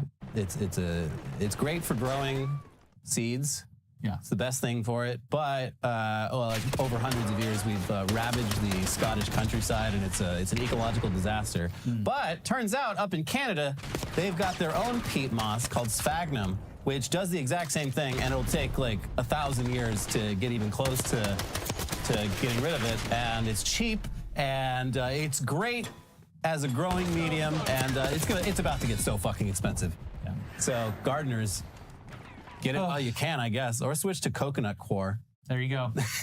Mr. Green Thumb over here. Mr. Green Thumb. It's almost like Trump knows how financially dependent the U.S. is on Chinese goods and how disastrous this will be for consumers and businesses and his business. Yeah, because like, why 10% for China and 25% for our literal fucking neighbors? Like, I mean, I get that he's like mad at Canada and Mexico, but again, it all seems like pretty petty stuff compared to like China, our fucking mortal enemy. We're gonna give them a better deal than Canada and Mexico? Okay. But, yeah, whether it's 10% or 25%, it's still gonna be bad because, as every economist has pointed out, it will likely just result in the tariff cost being passed on to the consumer, making things cost more for you. Now, a big reason average people were unhappy with Biden was the rising cost of goods, and it sounds like these tariffs will just make that even worse. Everything will get more expensive except for eggs. Checkmate. Eggs will be like 5 cents. They're gonna be a nickel, just like the old days. Everything else will be twice the amount of money. It'll be cripplingly expensive. But eggs, you're gonna be rotten with eggs. Well, all I eat is processed food, so I don't care. Yeah. Yeah. But Jamie Dimon, the CEO of JP Morgan Chase, he even came out this week defending Trump's tariffs while also acknowledging in a very condescending way that, yeah, shit's about to get more expensive. Grow up. Here's CNBC. Despite fears that the duties could spark a global trade war and reignite inflation domestically, the head of the largest U.S. bank by assets said they could protect American interests and bring trading partners back to the table for better deals for the country if used correctly. If it's a little inflationary, but it's good for national security, so be it. I mean, get over it, Diamond told CNBC's Andrew Ross Sorkin during an interview at the World Economic Forum in Davos, Switzerland. National security trumps a little bit more inflation. So they're just, yeah. Listen, I know we said we are going to make things cheaper, but actually they're going to be more expensive, and you just got to deal with it. Suck it up. Anyway, once these tariffs kick in, don't expect anyone to have a moment of realization or anything. It's just going to be Joe Biden's economy spilling over into a different presidential term. What can you do? Trump's doing all he can to stop it with the tariffs. Maybe he should do more tariffs. Fix Biden's mess. Anyways, in other news, among Trump's many pardons, which included many violent militia members, he also pardoned Ross Ulbricht, a guy we haven't covered for a full decade since our earliest days making videos. He ran the dark web marketplace Silk Road, where people spent Bitcoin on all sorts of illegal things, mostly drugs. And it was the one and only use case for Bitcoin as an asset. To this day, they still haven't found a second use for Bitcoin. He spent nearly the last 10 years in prison on a life sentence for a variety of charges, including money laundering, hacking, running a criminal enterprise, and narcotics conspiracy. If you're wondering why Trump would pardon a guy like that, well, it's simple. The crypto weirdos who bankrolled his campaign asked him to. They just said, do it. Yeah. And listen, to be fair, a decade in prison for what Albright was charged for seems mostly fair. Like, life in prison, it's a bit excessive. That's a lot. That's I mean, I generally very hell no for that kind of shit. That's Chinese style, and I'm all about it. apt in a lot of cases, but I generally think most prison sentences in this country are way too long. And corporate criminals should get the goddamn death sentence. Fuck that. Ruining so many lives. So many lives fucking corporate criminals ruined. They should they should die. There are only two reasons, well, three. I think death for sexual assault should be on the table. But, obviously, murder, mass murder, first degree, and corporate crime. All right. And 10 years is a long time. Like, losing 10 years of your life, I mean, that's a very severe punishment and shouldn't be. He was clearly, but there's better ways to solve problems than killing people. But as far as corporate crimes, life sentences for corporate crime. Remind the fugitives that they made an example of because it was the largest and most popular dark web market. Yeah, it was. And he did commit crimes. I want to be clear about that. Yes. He did, however, on multiple occasions try to hire contract killers on Silk Road that turned out to likely just have been people scamming him. Lucky for the potential victims. But it seems like he fully intended on having people killed, and this is something that wasn't included in his case, and which his supporters just very conveniently ignored. Yeah, it's it's the one thing I distinctly remember from that time. It's like, oh, this guy on multiple occasions tried to hire hitmen on his own website and got scammed every single time, but clearly wanted people murdered, 5 different people. But because of the nature of it, they're like, well, technically no one died, so we can't charge him for it. And also even including it in the government's case against him is a little tricky because it's not really relevant to this other stuff. But we have a lot of documentation about that. Yeah. Just please don't forget about this in 10 years and just pardon him. Yeah. Oh, shit. And just because someone told you. Yeah. For no other reason. It's not a good guy. And the real story here is that there's simply no way Trump would have pardoned this guy if people who gave him lots of money didn't directly ask him to. Yeah, that's really all there is to this. He's literally thanked the Libertarian Party. He was like, they asked me to free this guy, and they were very nice to me. This is not a character. I mean, you saw this too with all the January 6 people. If you look at just on paper what these people are charged with, they would never be on a list of pardons, short or long, if not for the fact that Trump's supporters really want him to do it. And they were his supporters. Yeah. Yeah. Anyway, final dumb politics story of today before we let you go. Republican Representative Dan Crenshaw of Texas, the one with the eye patch, opened up his Apple Maps app on Tuesday and got very upset when he zoomed out and saw that the Gulf of Mexico is still labeled as the Gulf of Mexico in the app. He had the. He did one auga. Does my eye deceive me? It went auga. So clearly, this is a big tech conspiracy to undermine the agenda of our new president. And Crenshaw, he's not going to stand for it. He tweeted, "Hey, Tim Cook, just noticed Apple Maps still calls it the Gulf of Mexico. Sent a report through the app, but thought you'd want to know." Now, keep in mind, this was literally less than a day after Trump signed the executive order. As a community note correctly clarifies, this is only a proposal and directs the Secretary of the Interior to begin taking action on it within 30 days. No renaming has yet occurred. Also, if you read the details of the order, only a portion of it is to be renamed, that which directly borders U.S. states. I didn't know that part, but that's extra stupid. There's going to be the Gulf of America, and then below it, the Gulf of Mexico. It's one Gulf, but now it's two. We're going to put a big, beautiful seawall in there, folks. You're going to love it. You're going to love it. Anyways, Matthew Galt of Gizmodo summed things up pretty well here. It seems that Crenshaw is upset, triggered if you will, that big tech isn't changing as fast as he'd like it to. He's so upset that he did a cringe post in the style of a suburbanite upset at Target. Crenshaw's whining typifies a behavior I've seen in right-wing pundits and politicians in the last few years. The rise of a kind of post and style once attributed to the left in online spaces. Crenshaw is posting cringe and doubling down on the culture war. They're obsessed with identity politics, attempting to cancel their enemies, policing gender norms, and demanding that the culture bend to their whims despite the culture not being interested. This is all the stuff they've long accused the left of doing. The American right has control over the Supreme Court, the presidency, and the legislature. That kind of total political victory isn't enough. They want you to like them, too. They want you to laugh at their jokes, take their memes seriously, and call the Gulf of Mexico the Gulf of America. Yeah, that is... They just want to be liked. Hassan and also Felix on Chavo Trap House have brought up this point a lot over the years, which is like that liberal affectation of like, just letting you know, like it's conservatives have fully adopted that in their own way over the years and clearly don't realize it. But yeah, everyone sounds like a 2016 era lib, even when they're doing conservatism. It's interesting. Anyways, that's our show. We're exhausted, and I guess we're just going to always be exhausted all the time for the foreseeable future.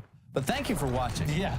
Thank you for watching us watch society progress, I guess. And yes, there's plenty of other stuff that we didn't manage to get to that you'll just have to stay tuned for, like the whole Pete's Hegseth situation, which just gets ickier and ickier. And he's not qualified. And the fact that the South is currently covered in snow, it's fucking surreal. It's very weird.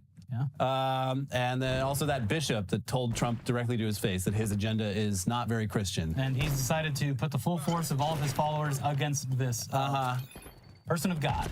Cool. So we'll see you soon with more news. But for now, be sure to like the video. Click the like button. Do it right now. I'm waiting. Maybe leave a comment down below. It doesn't even need to be a comment. It can just be alongside. Yeah, or as in the previous video, many people have posted, ah! Yeah, but they're all tired from screaming, so now just alongside. With the smallest font you could find. And if you haven't caught up with our other recent videos, they're over on the side now if you want to subject yourself to more of this fucking bullshit. Yeah, that's right. Goodbye. Bye. Losing B.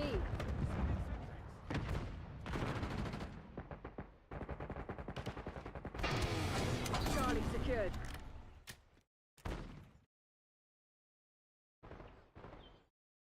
Using hand cannon. Using hand cannon.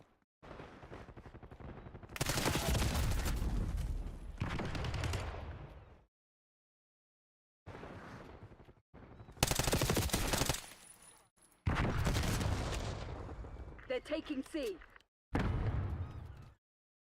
Controlling Bravo.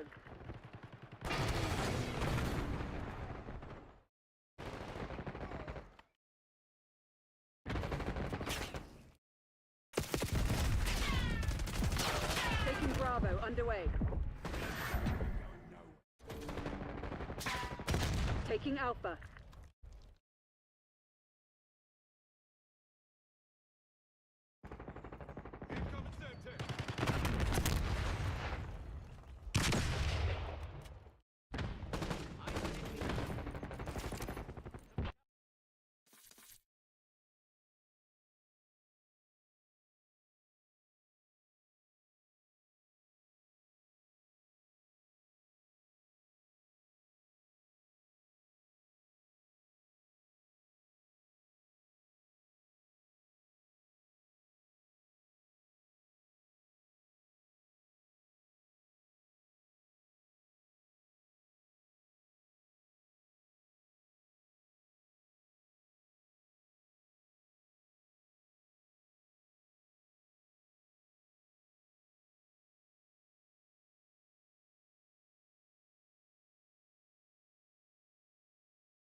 Hello. Yo. Can you hear me?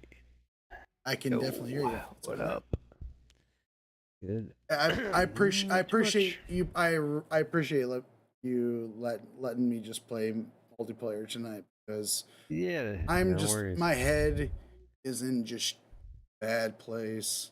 And multiplayer is literally the only thing on the planet like makes me want to just keep going. Yeah. Okay. If you know what I In mean. that case, let's definitely play multiplayer. No worries.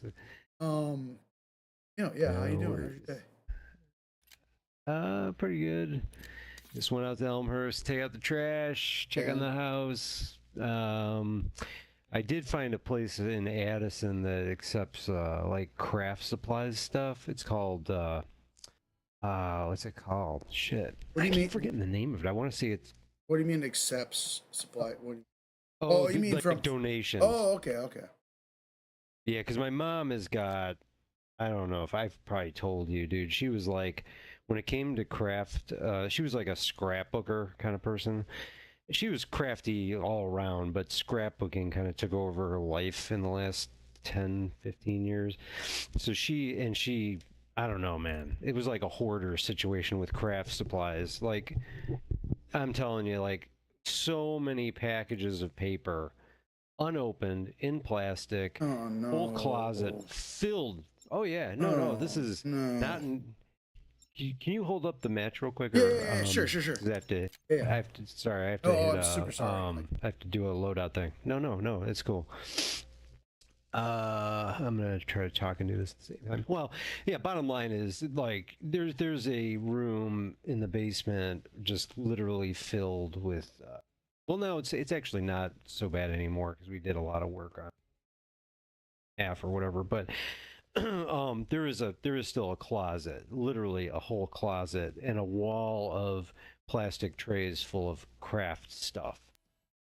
Mostly paper, like all kinds of cardstock and just fancy paper, different colors of paper, all different kinds of paper. And anyway, it's just you don't want to just throw it away. My aunt did scrapbooking, and I think she took what she wanted at some point, but she's probably like my mom. She's probably like a hoarder when it comes to that. She's probably got too much herself. You know what I mean? So that leaves this, what my sister's moving in, and I wanted to help out and get rid of some of this stuff if we could. So I was looking at trying to find places that would accept this stuff. And I found this awesome place in Addison called Scarce. They have they accept book donations, all kinds of stuff. Oh, really? But mostly like craft supplies, and then I think they give it to teachers who are in need of it. So like if you're an instructor and you need glue sticks, you could go in there and get glue sticks, and I don't think they charge you. They just give it to you. Oh, wow. And so it's like a store too. I didn't get a chance to browse there because it was just like I would just wanted to get the stuff dropped off and go, but I will go check it out again because it's like a resale shop kind of, but for like just craft stuff and books and I don't know what else they got in I there. really but could it have looks used pretty that cool. when I was trying to get rid of a lot of the shit at my old house. Something like that would have been amazing. It was really difficult. Yeah, it took me a while to find it. Yeah, because I looked at a place in Chicago. And they were like, yeah, you can bring it by, but it was like not, it would have been totally inconvenient. I forgot. It's probably, I don't know. It just wouldn't have been easy to get stuff from Huntley to Chicago and crap. So anyway, that's what I did. I went there and then shopping, and that was about it. So yeah, how was your day? Oof. Just worked. It's fine. Both Chris and the other guy off today, so it's just me and Ann there for most of the day. Shit. Which is fine, honestly. Oh, I man. mean, no, it's cool. I mean, it's whatever. I'm ready to go. By the way, you can start a Okay, match. cool. Yeah, we're. I mean, just it's the beginning of the semester, so like it's not slow. Things are going okay, but like it's No. Yeah. it's the union rep, our new union rep came today, had a meeting with us in 1470. That lasted a little while, so I mean, the scanning Oh situation. shit. I mean, it's whatever. Finished the shipment. I didn't get to the scans, but I just leave that for Luke's tomorrow morning if he's there. I don't know. I was gonna try to do it, but just ran out of time. Yeah, no, I mean, I didn't even go to those lunch. are rough days. I didn't even go to lunch. The meeting, Oh which is my fine. God. No, it's cool. I mean, our union reps, we have a new one. We had a guy before, but our rep is Lira, which I forgot to ask whether is that pronounced the same way, Italian currency.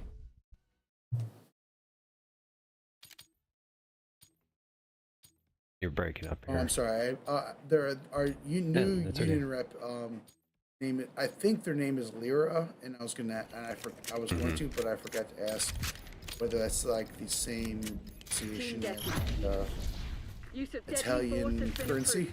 approved. Uh-huh. Lira. I'm pretty sure they were trans. They were she, her. Guess who's back, asshole? Was this like a voluntary thing? Because I don't remember us going to union things unless it was like. It was definitely voluntary, but it was a rare okay. meeting 1470 sitting down with the union people. They had a PowerPoint and shit. I think I just might be a new approach, which I'm pretty happy about. But like, I mean, there's obviously huge discussions about, pay questions, working conditions, people working from home. I mean, we had people from both Access Services and I don't know, was it an RSR or a RAM? Uh-huh. So both of us were there, and we have Don't make me return very fire. different problems. RAM never gets overtime, ever. Huh. Because Wonder they why. don't work with the public. They're in the office, so there's never ever any extra opportunity for them to what are they gonna do their job like 24 hours a day or something, like overnights? You know what I mean? Like, so like they're talking about like maybe like offering people from rent overtime and they can like door shit, you know? Yeah, yeah. And so like, so there's that kind of discussion going on, but there's also, but like those, but they're getting, they get to work from home a couple days a week. And we're just kind of like, yo, we've been working 5 days since fucking COVID. Yeah. You know? Right. And it's like, it seems a little fucked up. And then like, there are people still working from home a couple days a week, particularly the librarians. Hey, finger off the trigger. Yeah. So it's kind of like, what the fuck? Why the hell are we here? Disparity. It's Yeah. disparity. It's just because like, the only reason is because like, They do a lot of forward-facing shit, like the whole. So Right. we have to be like, Gain the advantage. Now hold it. but maybe we can spread that out a little bit. So then maybe we can offer RAM overtime, and then maybe offer extra services, some work at home time, Hostile threat down. and Knock it mix off, it up a bit. genius. That'd be kind of nice. yeah. Just kind of eat off. Enemy has a shock charge. But whatever, I don't know. I But obviously, I don't really have those kind of concerns. I don't have family. I live a pretty austere life. I don't, I don't really care about that. So like, I don't have any like Requesting super recon above. qualms, and like I'm all whatever in my own head. So I don't have too many problems at work per se that are like exist outside of my head. But I am worried about right-wing organization on campus after the, because Turning Point USA is, I mean, they're basically just college MAGA. I mean, they're like the representation of MAGA amongst college students. Turning Point USA, they call themselves TP Hostile trap USA, sighted. which is funny. heads up, cover. Nice. But I hate that. You ever heard of Charlie Thought that one Kirk? through. Good job. Sure. Yeah. Oh, yeah. Yeah, he's I don't the know him that founder. well, but I know him. He's Oh, he's the founder. Get down. Oh, the wow. founder. Oh yeah, he still runs it. And they're on campus plenty of times. And like and every time I see them, I just kind of want to flip their table and like set them on fire. But I know that probably wouldn't go over too well for me. No. Yeah. So I'm Don't do trying. that. I really want to talk to them about like, yo, is there, can like the union put any resources to like countering messaging? I mean, or at least like not just countering, How's but it reaching feel? out to the Smells good, students. You know what I mean? And like giving the students a reason to support the union Hold the line, Crimson. This in is the ours face to of lose. all this like hard right-wing propaganda, and which is just like inherently anti-union. At the end of the day, that's like fascism is more anti-union than anything. That's like, because fascism rises because like the capitalist class is in crisis, They were and already the dead. biggest reason why they're in crisis is because workers Like had nothing to do with don't it. want We to were work just to better. death and want higher wages. And it's literally like the only reason why fascism exists is because capitalism wants to use them to keep wages low. And like it's, our union should realize that and be like, it should be anti-fascist, because like fascism is anti-union above all. You can think of Nazis as like being like anti-Jewish, even anti-communist, but like at the end of the day, they are, for the most part, anti-union, basic worker organization. So what did they say to that? Did you bring it up? Nothing. I didn't bring it up. I didn't. Everyone was kind of just talking about like personal grievances, work stuff, and so I might email them later. I just didn't have an opportunity, and I had to split. I started work too because I skipped it went over my lunchtime. I didn't even get lunch, so shipment. So I had to split. So I didn't really have any time to ask them because plus I would have felt like the single voice talking about this. Everyone's talking about like their personal grievances, and I don't really have any personal grievances. I work with what I got. People have families and shit like that, so I understand. Concerned about personal grievances. But I'm worried about like big picture political aspects, especially now. So I don't know. Maybe I'll email Lira, the Italian currency. Yeah. I gotta ask. I'm totally gonna call them out because I think they're trans, which would make me think that like they chose their name. And I'm gonna have to be like, yo, why the Italian currency? Yeah. Can you hear me? I'm sorry. Did I miss something? Oh, no, I'm just making sure you can hear me. Yeah, I was going to say, the only other person I've ever heard who used that name was actually some woman that I used to hang with in college. Oh, really? She and I took a lot of writing classes together. Yeah. When I first met her name was Lori.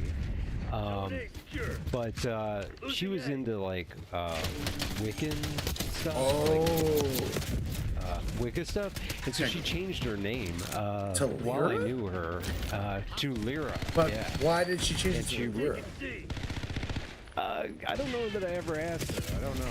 It just was like a maybe because it sounded more exotic. Sounded cooler. Lori Boswell. No, I dig that. That's that is a perfectly fine reason for changing it. Yeah, she was a writer, and she wrote a book called The Secret Marriage. What was the book? I'm sorry. It was called The Sacred Marriage. It's a book about Wiccan like relationships and wedding ceremonies. But she wasn't married. Well, I don't know. She was an interesting cat. Yeah, I was into that kind of shit in school, bro. Yeah. I kind of like, I looked at it like, I found it interesting, and honestly, I kind of thought what she was really up to was scamming Lincoln Park rich people, because she came from a little bit of money, and her, she had a apartment in a high-rise. Oh, really? I forgot what neighborhood, but it was, she had a nice piece of property in college that she lived in with her friend / girlfriend / I don't know. She was bisexual. She also had a boyfriend. They had a weird relationship. I don't know. I didn't really get involved in that stuff. I'm into it.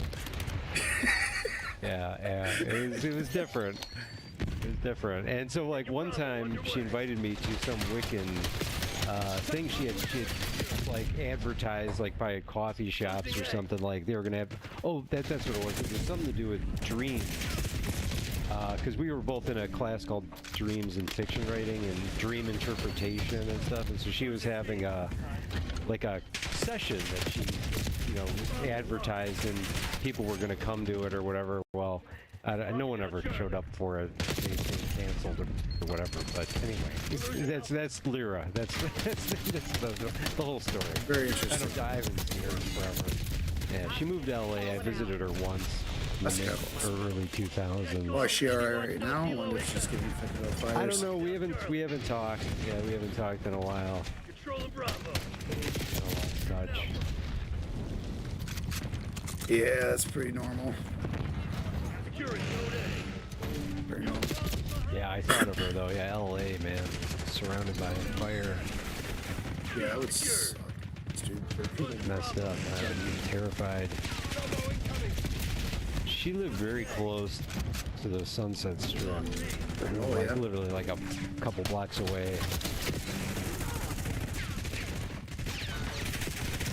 Well, I'd never been there. That was the first and only time I went there. If I had like a friend who was living in like LA proper, I think I would at least go visit once. At least. Just to be able to hang out, because I haven't had any good.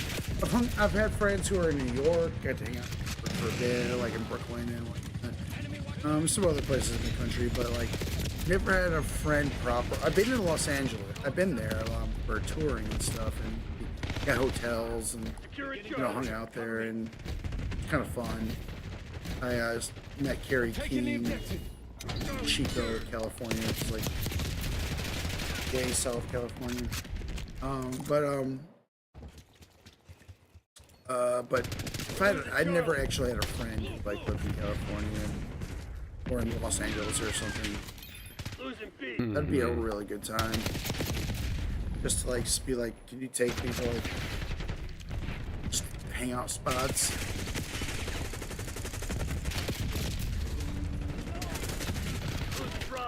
Yeah, she was the only person I knew who lived in California. You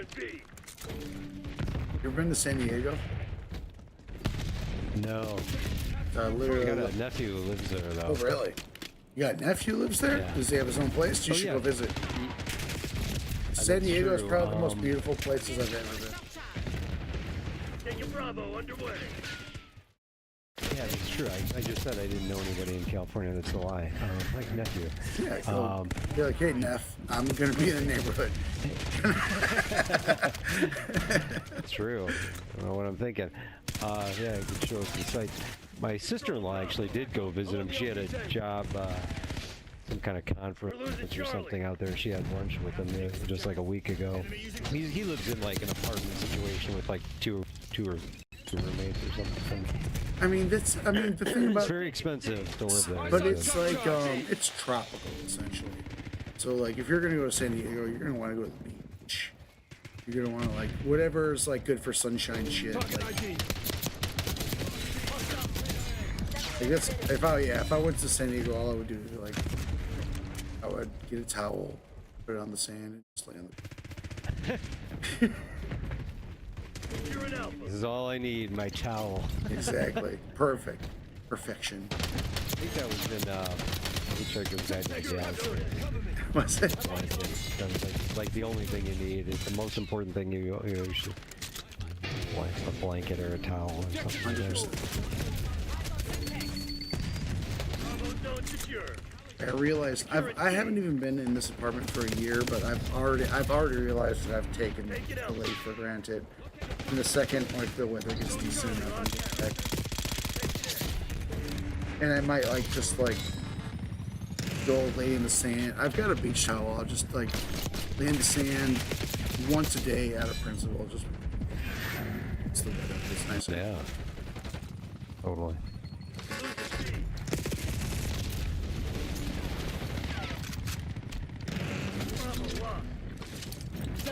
Losing Charlie.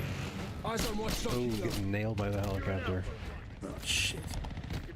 Yeah, no, he's about to. If he takes me out, I'm gonna switch him. But I'll take him out. Yep, switch it. Base my LMG chopper. Oh my god, what was that? I didn't get a kill cam. What was that? UAV established overhead.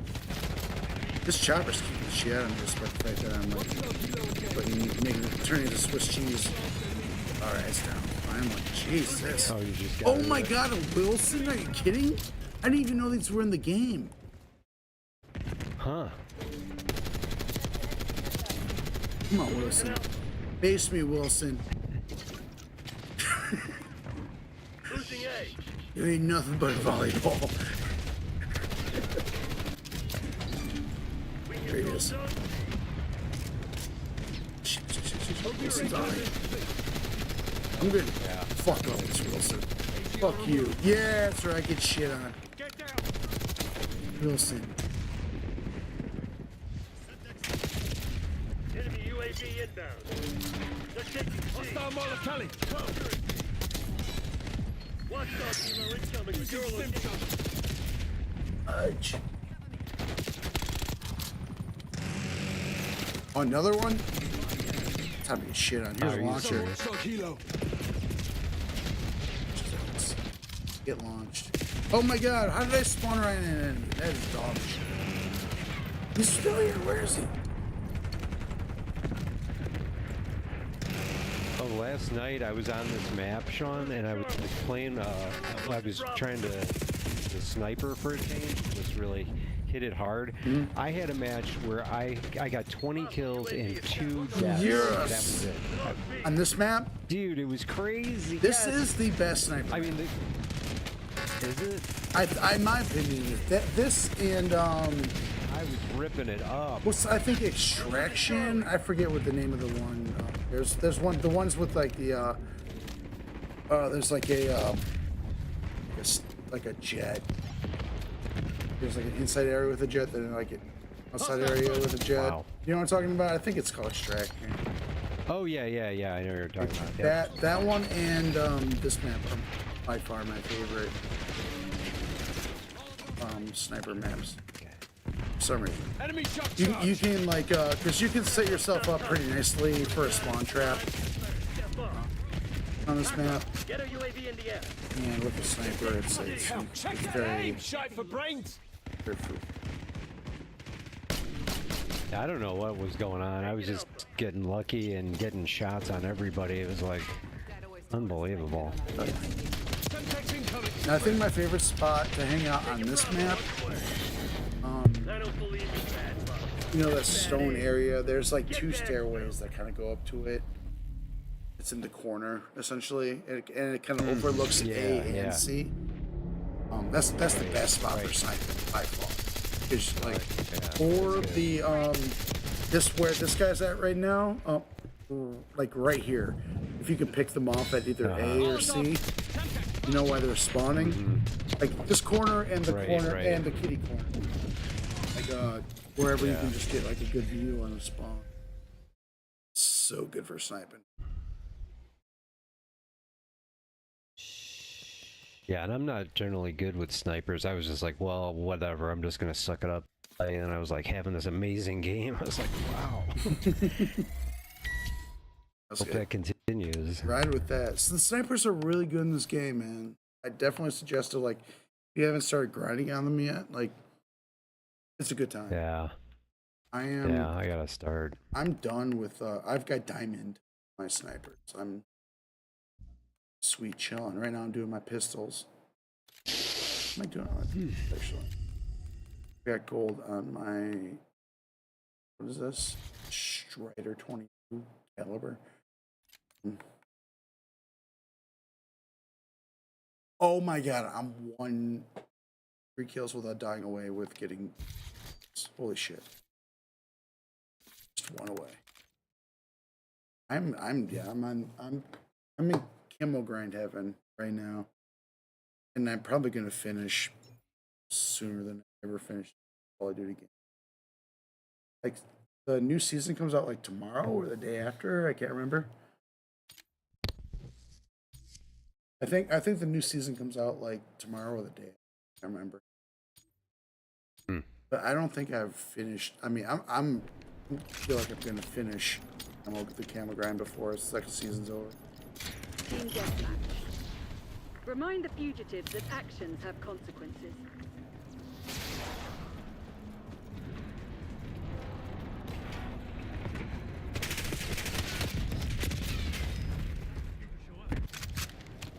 I think I'm gonna do it sans. I'm gonna see if I can.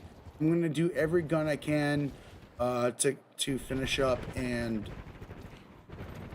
if without having to do a launcher, not a single launcher. I don't want to touch a launcher. I hate the goddamn launcher.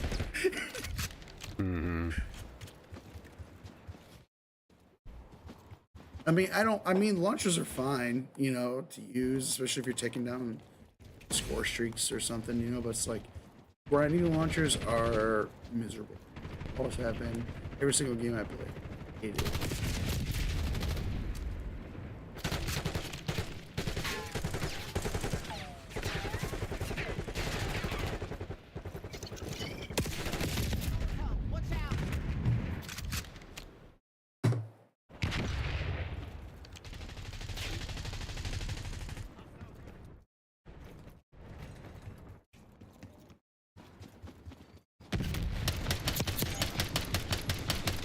Target confirmed. Oh, God damn Yeah, I don't know if I'm gonna be able to quit drinking. Heads up, frag. Sorry, you're probably talking about something very unserious. Go ahead. What were you saying? No, I have to do melee kills. Engaging hostile. You gotta do melees. Like, What have you grinded yes. any of them? So, like, have you done like any of the melee weapons yet? no. Like, and I don't know what the way I have it set up. Like, I have to double press the right stick twice to get the knife, and it just slashes. It shouldn't. No, wait. It shouldn't be a double. Well, just hold it down. Hold it down until you pull it out. Okay. Oh, and then that's it. And then you're then it's equipped. Oh. Then you can use the trigger. Got it. You can use Oh, whatever you thank you. Yeah, sure. Thank. Yeah, it's a little weird. You can put it on the wheel, you know, like on the Y, where you can switch from your primary to your secondary, then to your melee if you want, but it's really not bad once you get used to it, holding down the right stick. Just hold it down until it's out.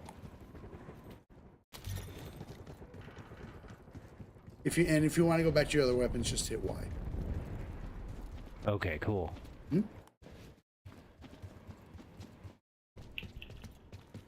Abby's back. Let's go, Stabby! Oh yeah. Woo! Oh. Stabby McStabbers. Thanks. This is why I haven't been using them.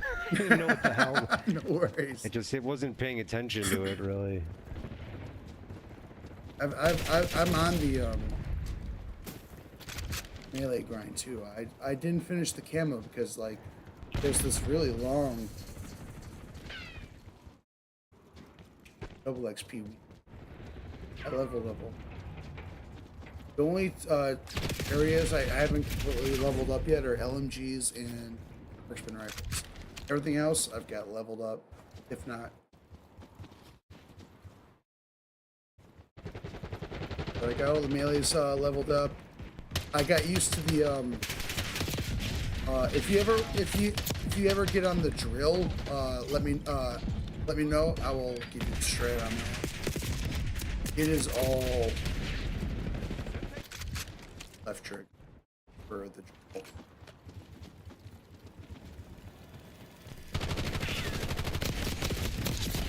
Don't even touch the right trigger when you get the drill on. Just it's all left trigger. You hold it down, and then when you let go of the right trigger, I'm sorry. When you got the drill, hold down the left trigger. When you let it go, you stab the back. Stab him. So like, I wouldn't even touch like the whenever if you hit the right trigger when you got the drill out, you just kind of like hit him with the drill, and it takes 2 hits that way. If you can hit him with the holding the left trigger and then let it go, you'll die. And I think you even get like a point blank ball as well.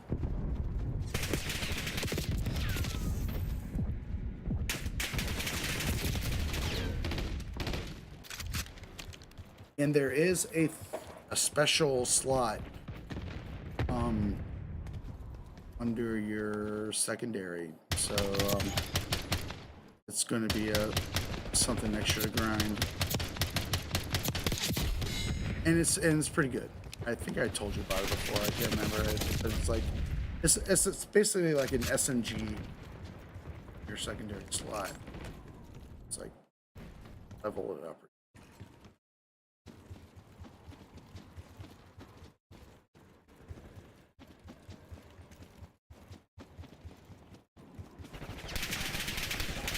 But yeah, but I don't think I can ever quit drinking.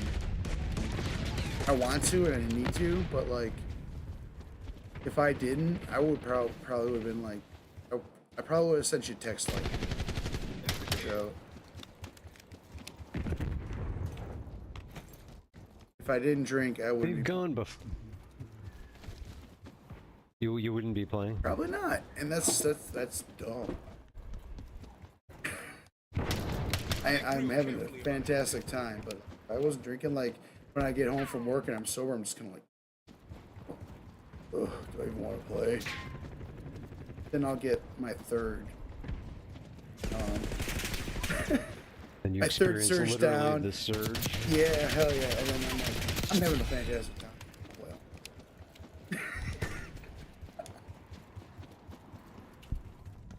I'm in trouble, bro. I'm on the highway to hell. I'm definitely not on the smooth path to health and happiness. I'm careening off a road. Green line deleted. You used to impress me by your going, a month or more at a time without, and I was like, wow. Oh, it's been a while. I'd be hard pressed to do that. Been a while. I don't think I've been able to do that since April, or no, before April. Probably since it's been about just over a year. I think when my sister and I fought, and I put the house up for sale and did all. I got into all that. Like I don't think I've stopped drinking since then.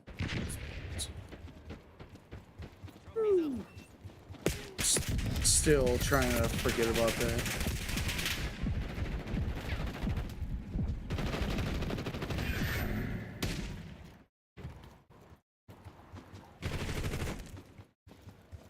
Yeah, I don't know if it's going to get any easier with, who in office.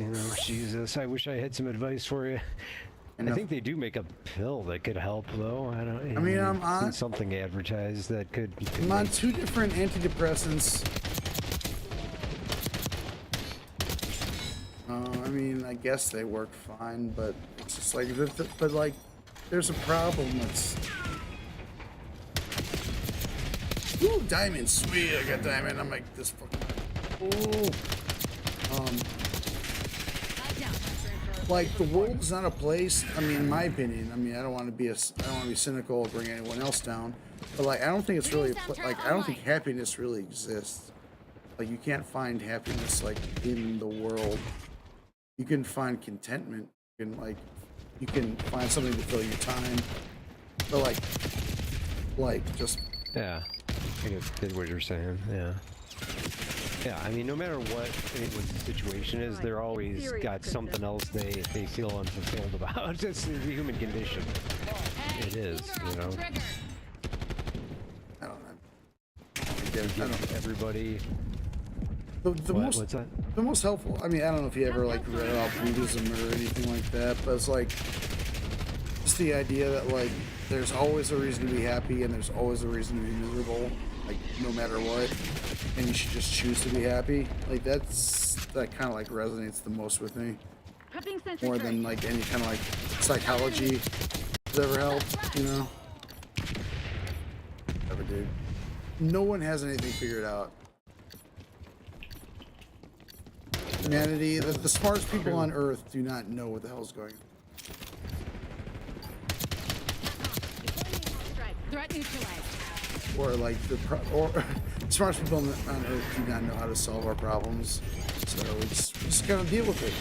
Damn it, Crimson, that's not good enough. Gotta ride it out. They took us to the woodshed. Fall back while we still can. Well, nothing lasts forever. So when you go through bad patches, is this you? This is Mirror's girl. Yep.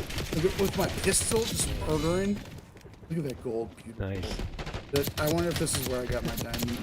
May have been. I'm rolling now. Just die. Just get out of here. Get out of here. Hey, we got the same. We picked the same calling card. We both got the hot babe in the bikini. Love it. Yep. Hell yeah. I love hot babes and bikinis. Gotta look at something. Hell yeah. May as well. Hell yes. You got time for more? I could do about 15 minutes. Let's do it. And wine night calls. Let's do it. I'm ready. Oh wait. Oh, I'm sorry. Let me. Oh shit.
Okay, hello? Hello. Hello. We're back. Sorry about that. Good. I was It's all right. I was trying to pull up. Go Uh, ahead. I'm sorry. yeah. No. No, you You said finish your thought. you said I want to hear the rest. But you'll find this weird. You know, I'm looking at my daily challenges, and it's saying that I've completed all 3 multiplayer daily challenges, but the one at the very top, the melee challenge, is only 5 of 10. But it There's no says on the check mark bottom one, it next to says it. complete all Yeah. 3. Yeah. That's a Yep. That's a brutal glitch. That- If have you tried? Let's jump back in for another match. If you got yeah, we got time. Are you ready to jump in right now? Yep. All right, let's go for those melees and see if they add I up. swear or if I it's just thought I'd glitched finished out. the melees. You probably did. Yeah. And it's just like I remember it coming up and saying that I completed it. So that's weird. a new season's coming Anyway. out in a couple days. We're getting, I think, 3 new multiplayer maps and 2 small face-off strike maps or whatever they're called. They're bringing in another map from another remake from Black Ops 2 / Black Ops 4 called Grind, and it's a skate park map, and it's actually really cool. I like it just as much as Hacienda. Cool. Yeah, I like every map in Black Ops 4 for some reason. It's like they all felt fantastic. If it was in Black Ops 4 and they're bringing it, I'm going to sing its praises and hopefully not overhype. Whatever.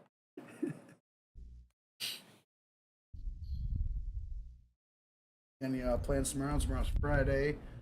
Ready for the week. Yeah. No, not much, I don't think. Gotta head back out to Parents' House tomorrow at all? What was that? Out to your parents' house tomorrow, or there pretty regularly? Did I lose you again? You may have. I'm sorry. The surge is taking over. Team Death. Hello? Hello. MTC is live. You got me? Contacts are hostile.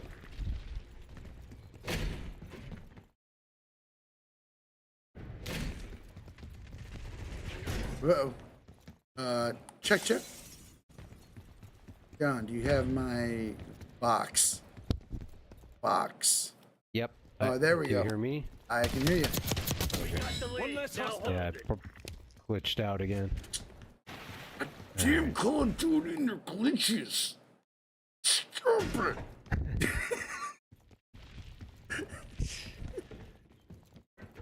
No glitchy. Wait, am I? No. Yeah, I don't like Diamond on my Strider. What am I doing? Switching it up. Bring on the Grekova. We're on the Grekova. It's that gun, yes, sir. Pistol, fully auto. A beast. I literally just killed someone. Like Come on, this. you're losing this fight. So much.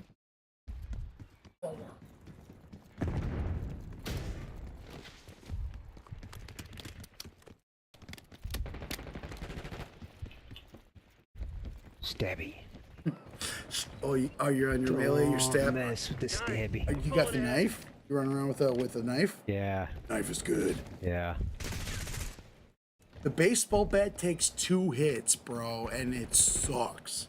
Ooh. The cleaver, awesome. The drill, pretty good. But I think those are the only 4 melee weapons, or at least the ones in the category that are in the game. Tango deleted.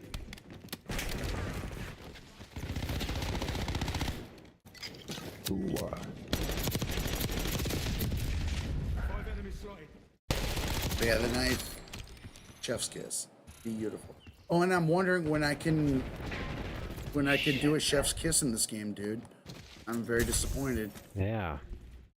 If I can eventually do a chef's kiss in this game, I'm gonna have to like Oops, sorry. I'm gonna have to degrade this game. As far as where it exists on my leaderboard of great Call of Duty games. Yeah.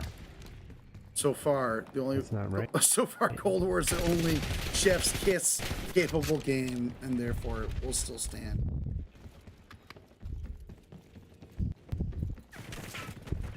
Disagrees, they're wrong.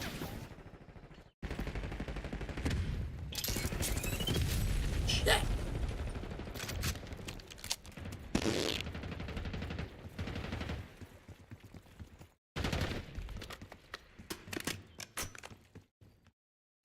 Yeah, team deathmatch on this map's a little nuts. I definitely prefer domination on this map. This is a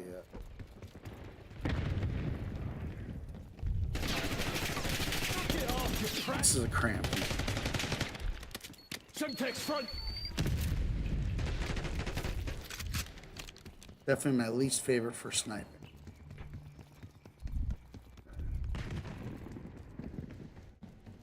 Long range shots on this map.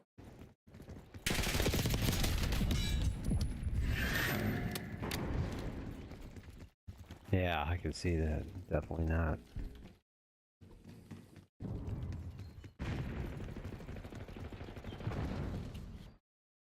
But honestly, snipers in this game are good enough to like rock on a map. Like they're great. I love the snipers in this game. Enemy with Semtex. Shit.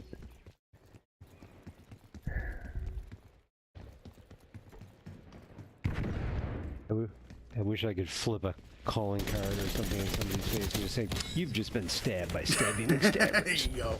Yeah, leave your business card on their dead body. You just been stabbed. You just been stabbed.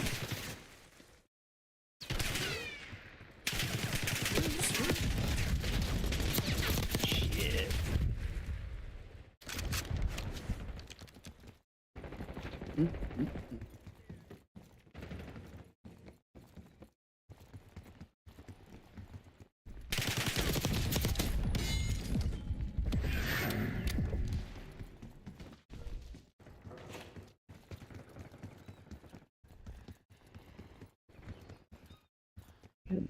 Where are you people? Oop, nope.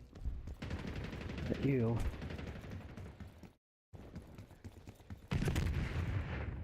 Trusted enemy mine.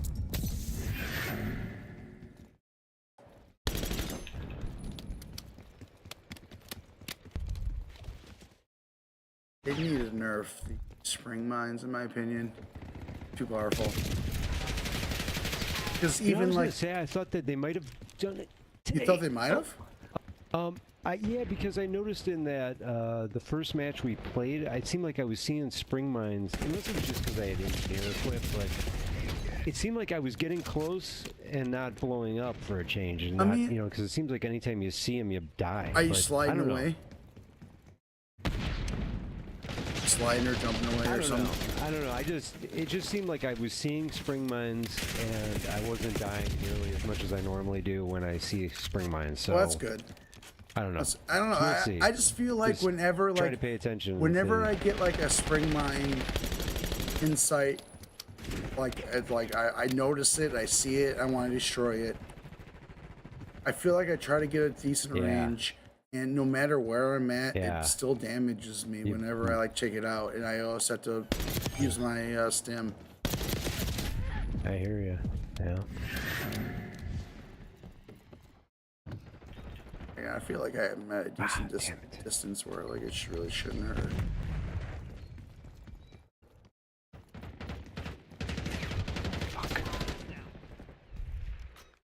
Yeah, this must be glitched out. I've gotten more stab kills, and it's still stuck at 5. So I think whatever. I think it's done. Oh no!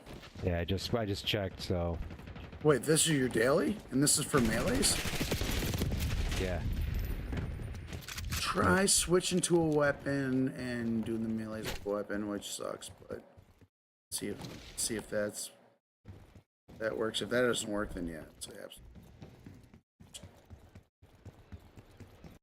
But a melee weapon should, yeah. I mean, that's melee weapon should give you your melee.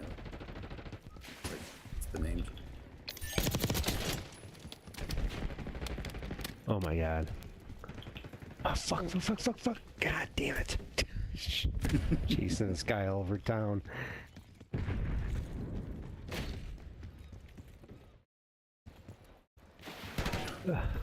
Get up.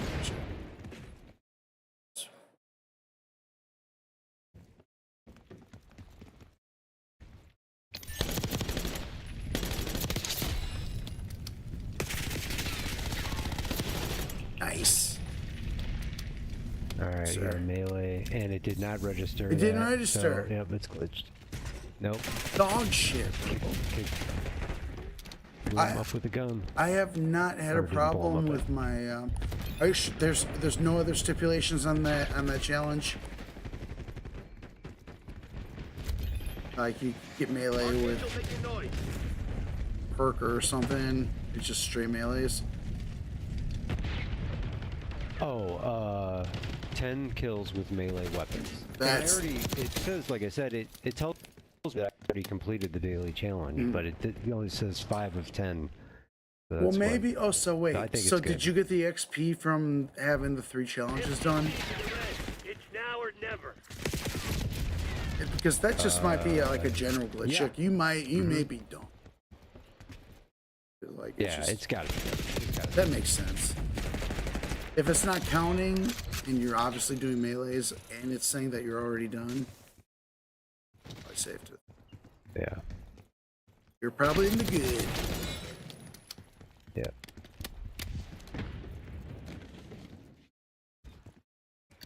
Yeah, season 2 should be coming in a day or two.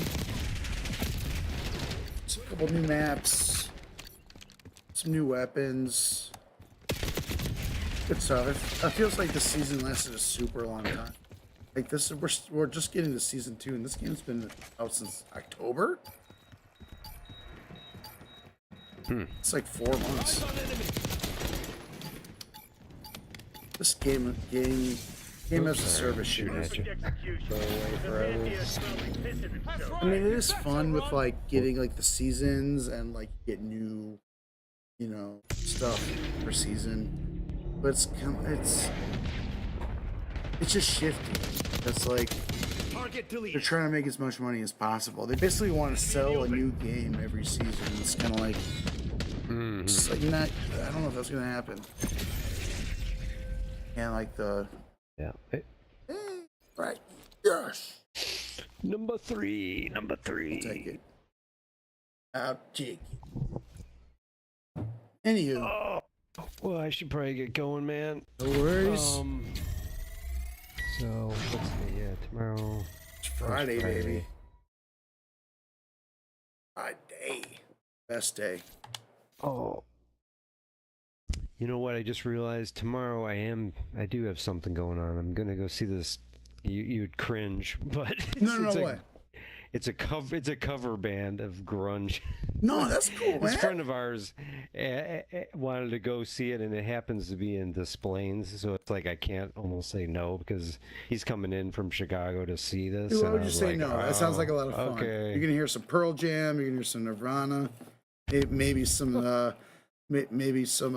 Oh shit. With Chris Cornell. God damn it. With Soundgarden. Soundgarden. God damn it. Soundgarden. I'm just thinking. I'm trying to think of every Seattle band I can think. Yeah, that's pretty much what it's going to be, I think. But that'd be awesome. So that's going to unfortunately get in the way of Call of Duty don't worry tomorrow about it. for me. Sometimes you need a break from Call of Duty. And music is a good thing to do. But if oh shit, I need to. Saturday's looking good though. I will be. That's all I do anymore, bro. And anytime you want to play Call of Duty, hit me up. Especially if I've been drinking. Damn it. All right, dude, I'm super sorry. No worries. I'll look for you Saturday, all right? Please do. I'll be around. Evening. Have fun tomorrow. Okay. All right, talk to you. Okay, All right, that's and fine. tell me Catch which you later. bands they cover. Oh yeah, I will. I'll give you the rundown. I'm sure it'll be hilarious. They no, or my. Hopefully All right, fun have anyway. fun. I'll talk to you soon. Okay. See you Take later. it easy. Bye.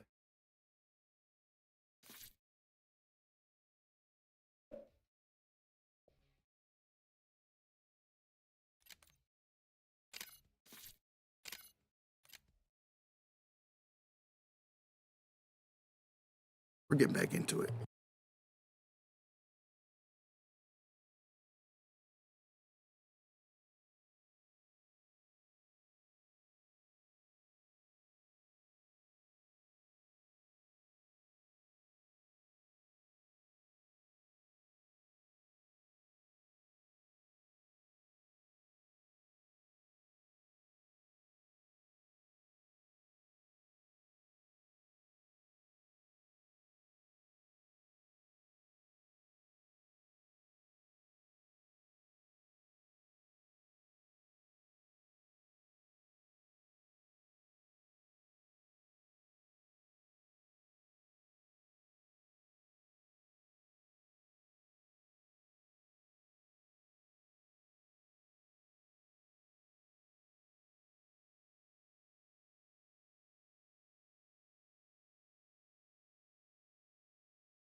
And at Washington's National Cathedral yesterday, with Trump there in the pews, Mary Ann Buddy, the Bishop of Washington, confronting him on his immigration crackdown. The people who pick our crops and clean our office buildings, who labor in poultry farms and meatpacking plants, who wash the dishes after we eat in restaurants and work the night shifts in hospitals, they may not be citizens or have the proper documentation. But the vast majority of immigrants are not criminals. They pay taxes and are good neighbors. Making a plea to the president. I ask you to have mercy, Mr. President, on those in our communities whose children fear that their parents will be taken away, and that you help those who are fleeing war zones and persecution in their own lands to find compassion and welcome here. I listened to this speech. It's actually pretty good. The intended target of the message is not going to reach that target, obviously, but it's actually pretty good. It's not like it's not like lib shit or whatever. It's actually pretty solid. Our God teaches us that we are to be merciful to the stranger, for we were all once strangers in this land. But that didn't sit well with the president, overnight calling the bishop a radical left hardline Trump hater, saying her statements were inappropriate. And the president continues to dismantle. Yeah. Fake Christians, when they see an actual Christian push for, Christianity. Like, dude, American Christians, when they actually face a real Christian message, go, oh, what is this woke nonsense? Oh, what is this woke DEI commie nonsense? I'm gonna get to that right now. So a couple things took place here. Number one, I want to show you Trump's and JD Vance's reactions. In the name of our God, I ask you to have mercy upon the people in our country who are scared now. There are gay, lesbian, and transgender children in Democratic, Republican, and independent families. Come on, JD. I thought JD was a real Christian, a real born again Catholic. You don't like it? You don't like it when someone is preaching to you about like some of the most consistently good tenets of religion, which is like, you know, be kind to your neighbor, turn the other cheek, that sort of stuff. It's so funny, man.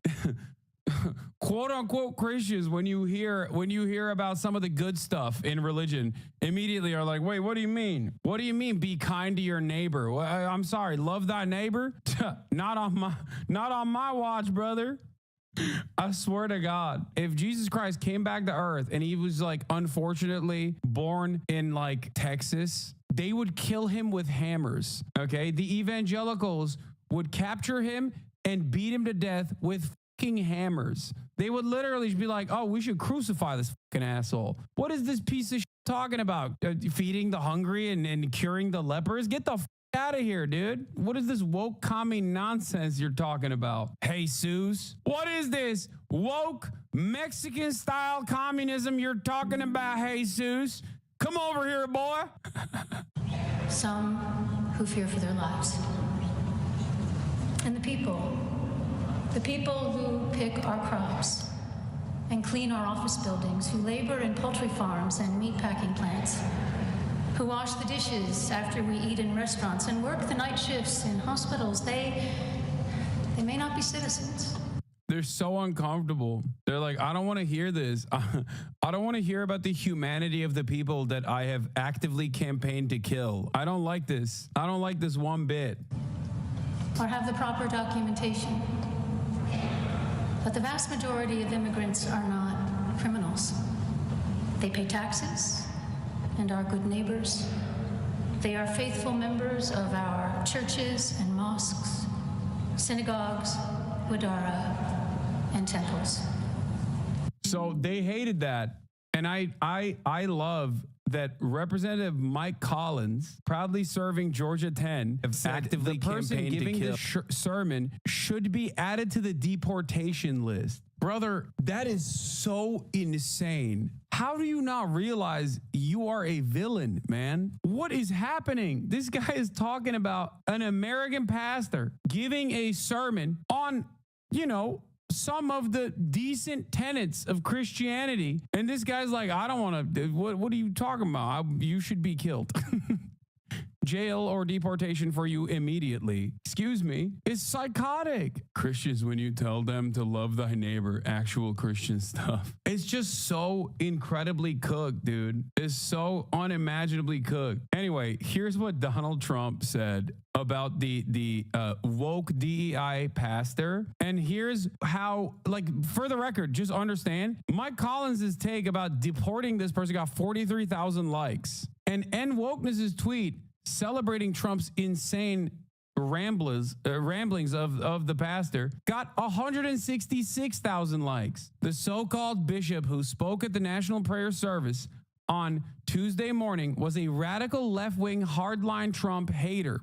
She brought her church into the world of politics in a very ungracious way. I need to say something here. There has never been a moment. Why are people saying T? Why is everybody spamming T? Now everyone's spamming it. Oh, because he said it in the end. Okay. Is that his call sign now? Hey, it's Big T coming at you. Okay. Dude, no. Hold on. I'm not done with this. Because the thing that I find very funny about this is a Republican president who hugs and kisses the Bible, who won big with the evangelicals, talking about how this person brought her church into the world of politics in a very ungracious way. Dude, if churches were not allowed to be political, the Republican Party would never win an election ever again. Once again, the hypocrisy baiting doesn't work because these guys are just straight up stating what they mean. They're saying, It's only political if the church is actually abiding by religious doctrine and telling you to love thy neighbor. That's political. If the evangelical church sermon revolves around killing trans people and then, voting for our God, King, Savior, Donald Trump, then that's not political. That's not political at all. That's the only type of politics that should be allowed. You understand? It is insane to state this. Anyway, she was nasty in tone and not compelling or smart. She failed to mention the large number of illegal migrants that came into our country and killed people. Can you imagine? Like, the expectation from Trump is, no, that's the only allowed sermon. That's the only thing you're allowed to say in a sermon. How dare you not say that non-citizens were responsible for 29 murders in the fiscal year 2024. That's what he wants her to say. He is just straight up the Antichrist, dude. Like, what was the expectation that he just sits in church and the pastor is like, I hate immigrants, man. I hate them. We need to deport them all. Thank you for our Lord and Savior, Donald Trump, God King Trump. Thank you. Thank you. Thank you. Thank you. Please kill all of the Guatemalans, please. Amen. The church has gone woke, folks. Many were deposited from jails and mental institutions. He's like, why is this woke pastor not just repeating a Trump rally, repeating some of my finest lies from the Trump rally? How dare this pastor actually go against me? This is some straight up monarch, dude. This is history book stuff, okay? This is just literally the king being like, excuse me, I was ordained by God. Thank you for our Lord you're talking to. This Donald Trump is not allowed. King Trump. It is a giant crime wave that is taking place in the USA. Apart from her inappropriate statements, the service was very boring and uninspiring. The church has gone woke, not very good at her job. Many were deposited from jails and mental institutions. Owe the public an apology. And to cap it off, And of course, predictably, people are just like, let's get one thing straight. This is not a minister of God, and her church, in air quotes, is not a Christian church. That's awesome, man. Thank you. Fantastic stuff from Donald Trump.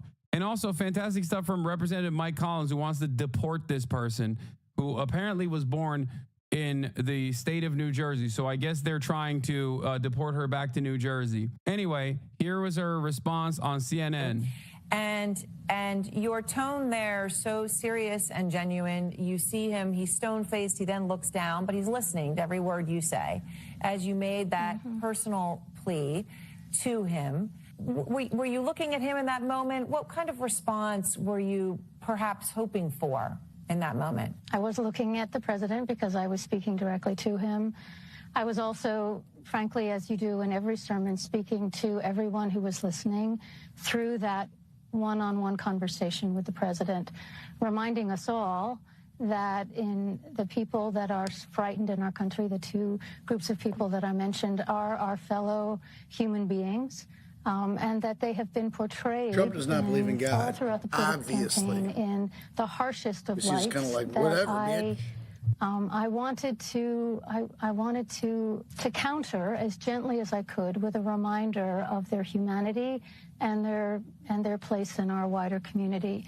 And I was speaking to the president because I felt that he has this moment now where he feels charged and empowered to do what he feels called to do. And I wanted to say, there is room for mercy. There's room for a broader compassion. We don't need to portray with a broad cloth in the harshest of terms some of the most vulnerable people in our society who are, in fact, our neighbors, our friends, our children, our friends' children, and so forth. So you spoke, I like how you use the word gently, because it was gentle. I mean, it was intense and passionate, but yet it was gentle. It was not ugly or confrontational. Wouldn't expect it to be, but these are hard things to talk about in that context. You spoke obviously about undocumented. Nothing pisses off conservative Christians more than like a real ass Christian, a pastor, a bishop that abides by, the good things in the Bible. Nothing pisses them off. That's why they also hated Jimmy Carter too, right? Jimmy Carter as president did a whole bunch of awful stuff. But I have always maintained the position that, like, Jimmy Carter I think was spiritually a very frustrating person for a lot of evangelical Christians who hated the fact that he was doing the Christ-like you know, the stuff that you're supposed to do if you're a Christian, you know, build houses, help feed the hungry. Like, it's just so frustrating to them. It's kind of like the way the Democratic Party despises the likes of Bernie Sanders, because like Bernie Sanders shows the rest of the population of Democratic voters like how you could be a competent and progressive leader. You know, they hate that. They're like, whoa, you're not supposed to actually want to walk the walk. You're supposed to just talk the talk, you know, and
than do nothing. It's the same thing. It just like kind of exposes them as the frauds that they are. So they just despise it. They hate that.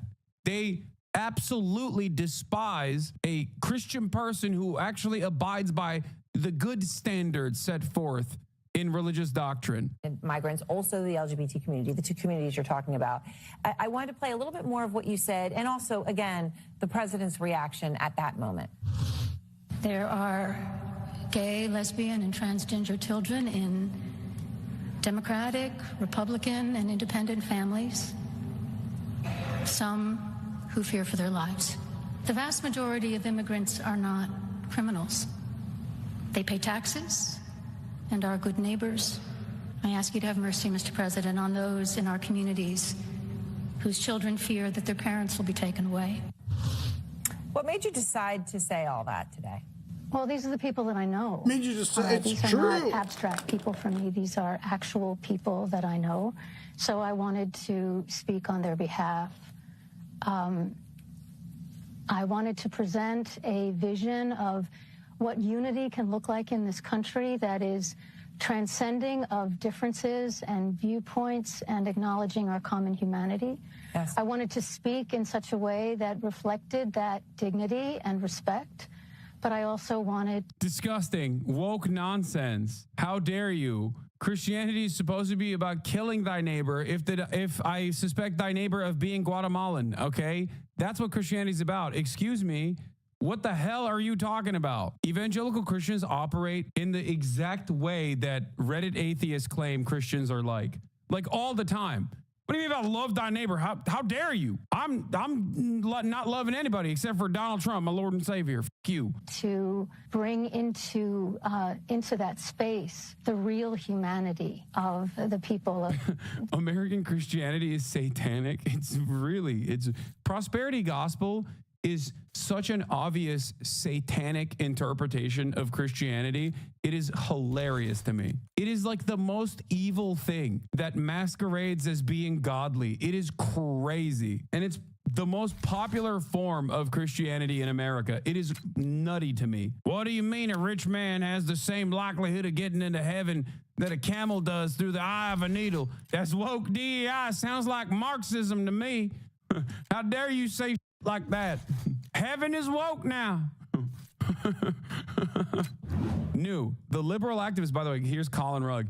The liberal activist bishop who told Trump to show mercy to LGBT kids says she called out the president because it was her responsibility to counter him. Your responsibility is not to turn a sermon into a political debate. Wait, what?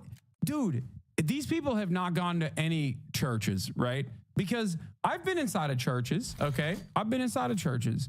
Let me tell you, there is not a single church that does not engage in political commentary. It's either political commentary like this one, okay, and there are plenty of wonderful churches that do this, or if you want to hear infinitely more radical commentary, go to a black church, specifically African Methodist Church.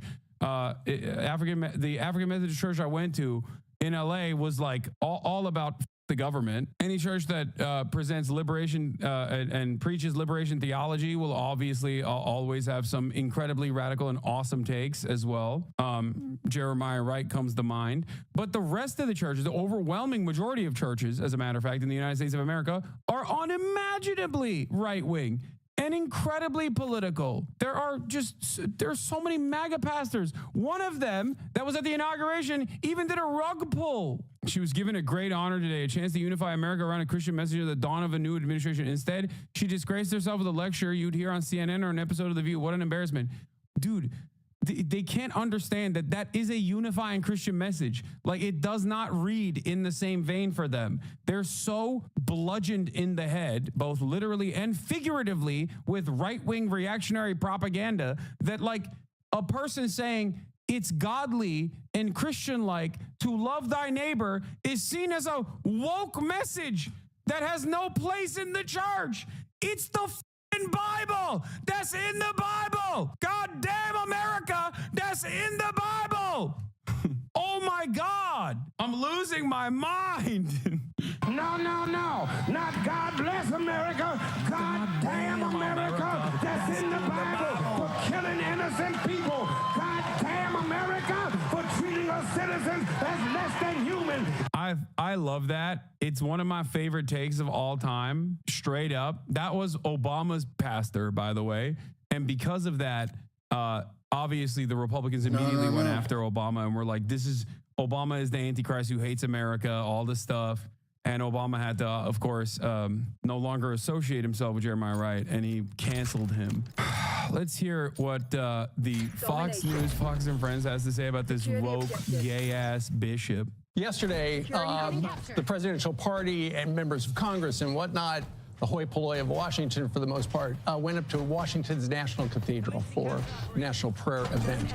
And there at the lectern was Bishop Marianne Egger-Bood, and she gave a sermon that, you know, it's described as a sermon, but really it was a lecture where she told the new president, go easy on migrants and refugees and members of the LGBTQ community.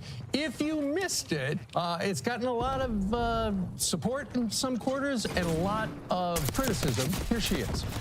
I ask you to have mercy upon the people in our country who are scared now.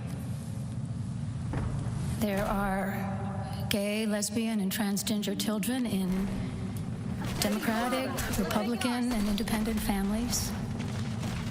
Some who fear. Dude, J.D. Vance's face here is so gross. He's like, oh, I can't believe I'm getting lectured at a sermon. What are you, a preacher?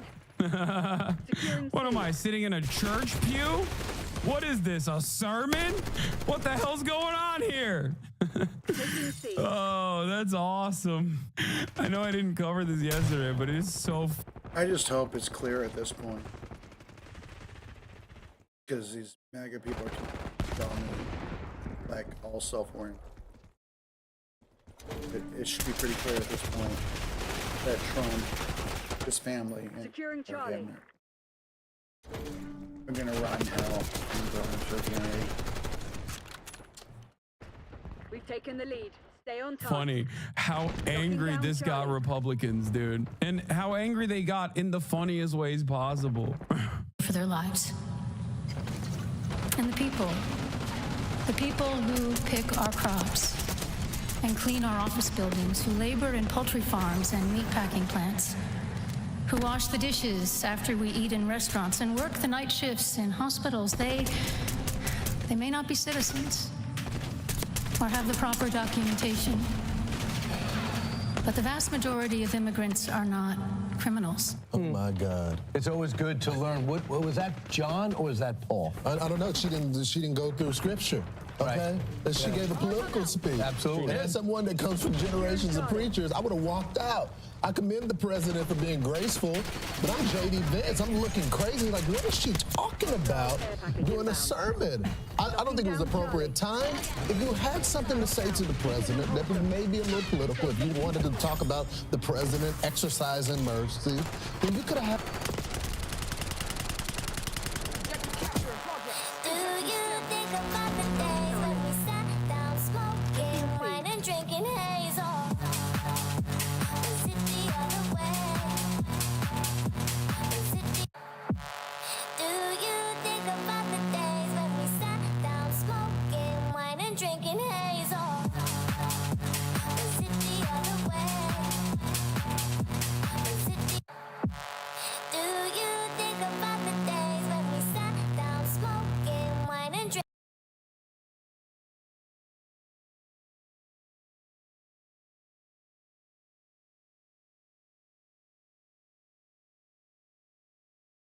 Last one from me, Emma. I want to get some of your wide thoughts on independent media. Obviously, you've spent your entire career, as far as I know, working in independent media. You got your start over at the Young Turks, unless there was somewhere that you worked before them, and now you've worked over. I mean, I did like Democratic Party internships and things like that. Ooh, fancy stuff. Yeah, I just wanted to kind of get your perspective at a bird's eye level. You know, could you talk a little bit about your entry level experiences over at the Young Turks and now at the Majority Report? Could you compare and contrast a little bit and just kind of talk about what drew you to this independent business model? You know, obviously you could have been gunning for a role at CNN. Obviously you could have been after a job on panel job on MSNBC. You decided to go Young Turks, then Majority Report FM. Just curious about how that all went down. Well, yeah,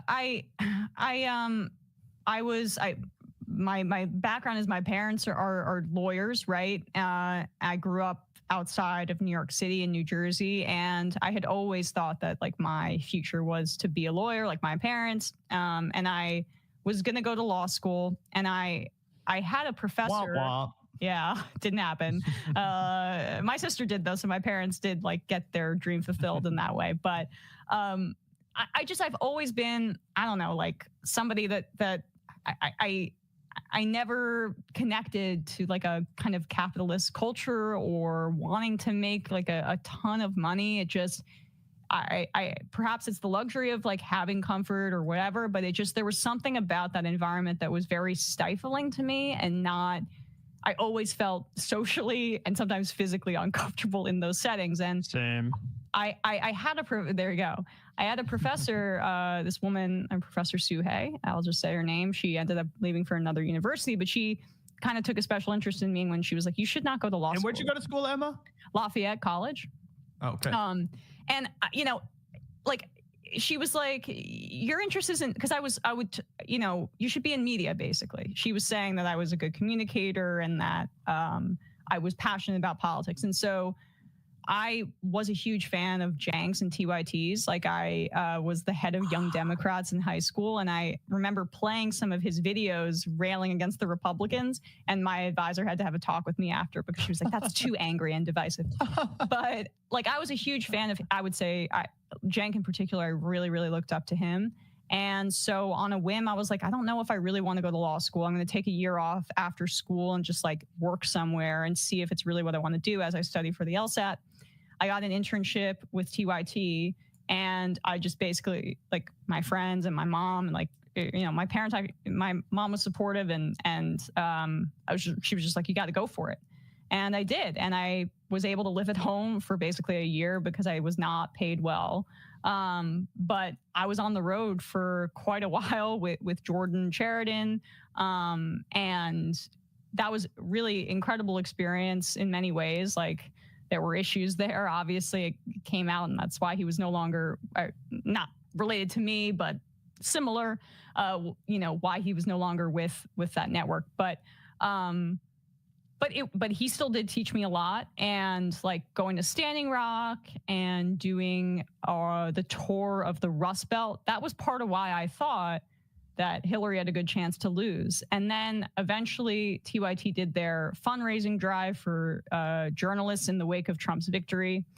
So I got hired off of that. And it was really like, from there on out, I was a full employee of TYT. I was able to get an apartment, and I just was on the road for them a lot, going to, cover Trump rallies and going to different campaign events. And it just became clear at a certain point that like I wasn't gonna get much more money there. And yeah, what was your experience like as an employee? How does Jenk treat his employees? Give us the tea. This is the Vanguard.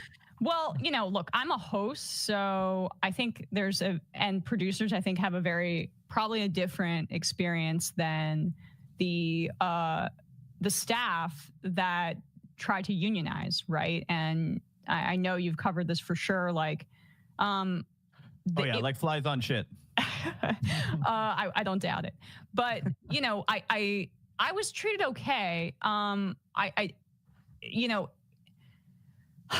had the luxury of like being able to save up and live at home, right? And that was what got me by. But it still was not a lot of pay, and a lot of I don't know. I don't know how much you guys want to get into it or whatever, but I think we'll get into it. the hosts are treated well. I do think that like there was a lot of suppression of. I know there was a lot of suppression of that unionization effort, and so even though I wasn't paid that well, I always felt like appreciated. But I was trying really hard to build up a New York operation in New York City, which like they weren't really that interested in. And I wanted to do a show remotely from New York, which they weren't that interested in. They wanted me to move out to LA. My now fiance, we were just boyfriend and girlfriend at the time, had just lived in LA and he didn't want to move back there. And so like, it was like, I'm making 5 figures. Should I leave this relationship that I'm really excited about to go move out there, but still do the same thing? And like, I asked Cenk that and he was kind of like, yeah, you should. I'm like, why? No, like you guys want me to do the same thing and be on the road all the time. I'm going to do that from New York. I'm not going to move out there. And you're not really offering me any more pay. And it's a little presumptuous for you to tell me that I shouldn't be in this relationship anymore to go and work out there where like, I'm not going to be the main host. I would only at most be a supplemental host. So it just became clear to me that I had to leave. And it wasn't, honestly, it was less the treatment because I did have, and I was really close friends with Anna at this point, or I thought. And other people there like John and some of the and folks behind the scenes, like great people behind the scenes. They're like Cassie and Mary and I mean JR and all these folks I really like there. But it was more just like Sam and I had spoken been speaking for a while. I would be the main co-host here and I would be able to be based in Brooklyn. And and at the end of the day, sorry, I get awkward. I get like nervous talking about some of this stuff because it's not in my wheelhouse. But I noticed that the coverage was becoming a bit more reactionary. Even then. Yeah. And I had conversations with someone else who left at the same time who also was saying, I don't know about the business side of things. They may have overextended themselves in certain areas. And you can probably see why they have. Yeah. Polymarket sponsorship happens. It was the right decision. And it was a great like experience for me in the sense of my gut said, I don't think this is going well for them. There's a lot of expenses here that don't seem to make sense. The main show is becoming more reactionary, and I don't necessarily know if it meets the moment. I'm concerned that they've plateaued or on the decline. And then what does that mean for me? I could leave now and I could work with someone who I really respect and learn from him. And that's what I did. And my gut was right. And like, it's the best move I've ever made. Best decision I've ever made in my life. And, you know, Sam is, I was saying this to him the other day, but like, I learned so much from him. And he's just been like, I don't know if he's ever said no to me about time off or request I've had or anything. He's just very pushover seater. Let's go. Yeah. Everybody apply at the Majority Report FM. It's a soft seat. So that was long-winded, but great answer. That's my background. Wow. I mean, really appreciate the insights into what it was like at the beginning working for the Young Turks. And also, I mean, you really did get out at the right time. Like it's kind of crazy that you were able to see those red flags because basically everything that you felt came true. All of that came true, not just with the finances, but with the reactionary direction of the network. And yeah, I mean, I think it's pretty obvious you made the right choice in retrospect.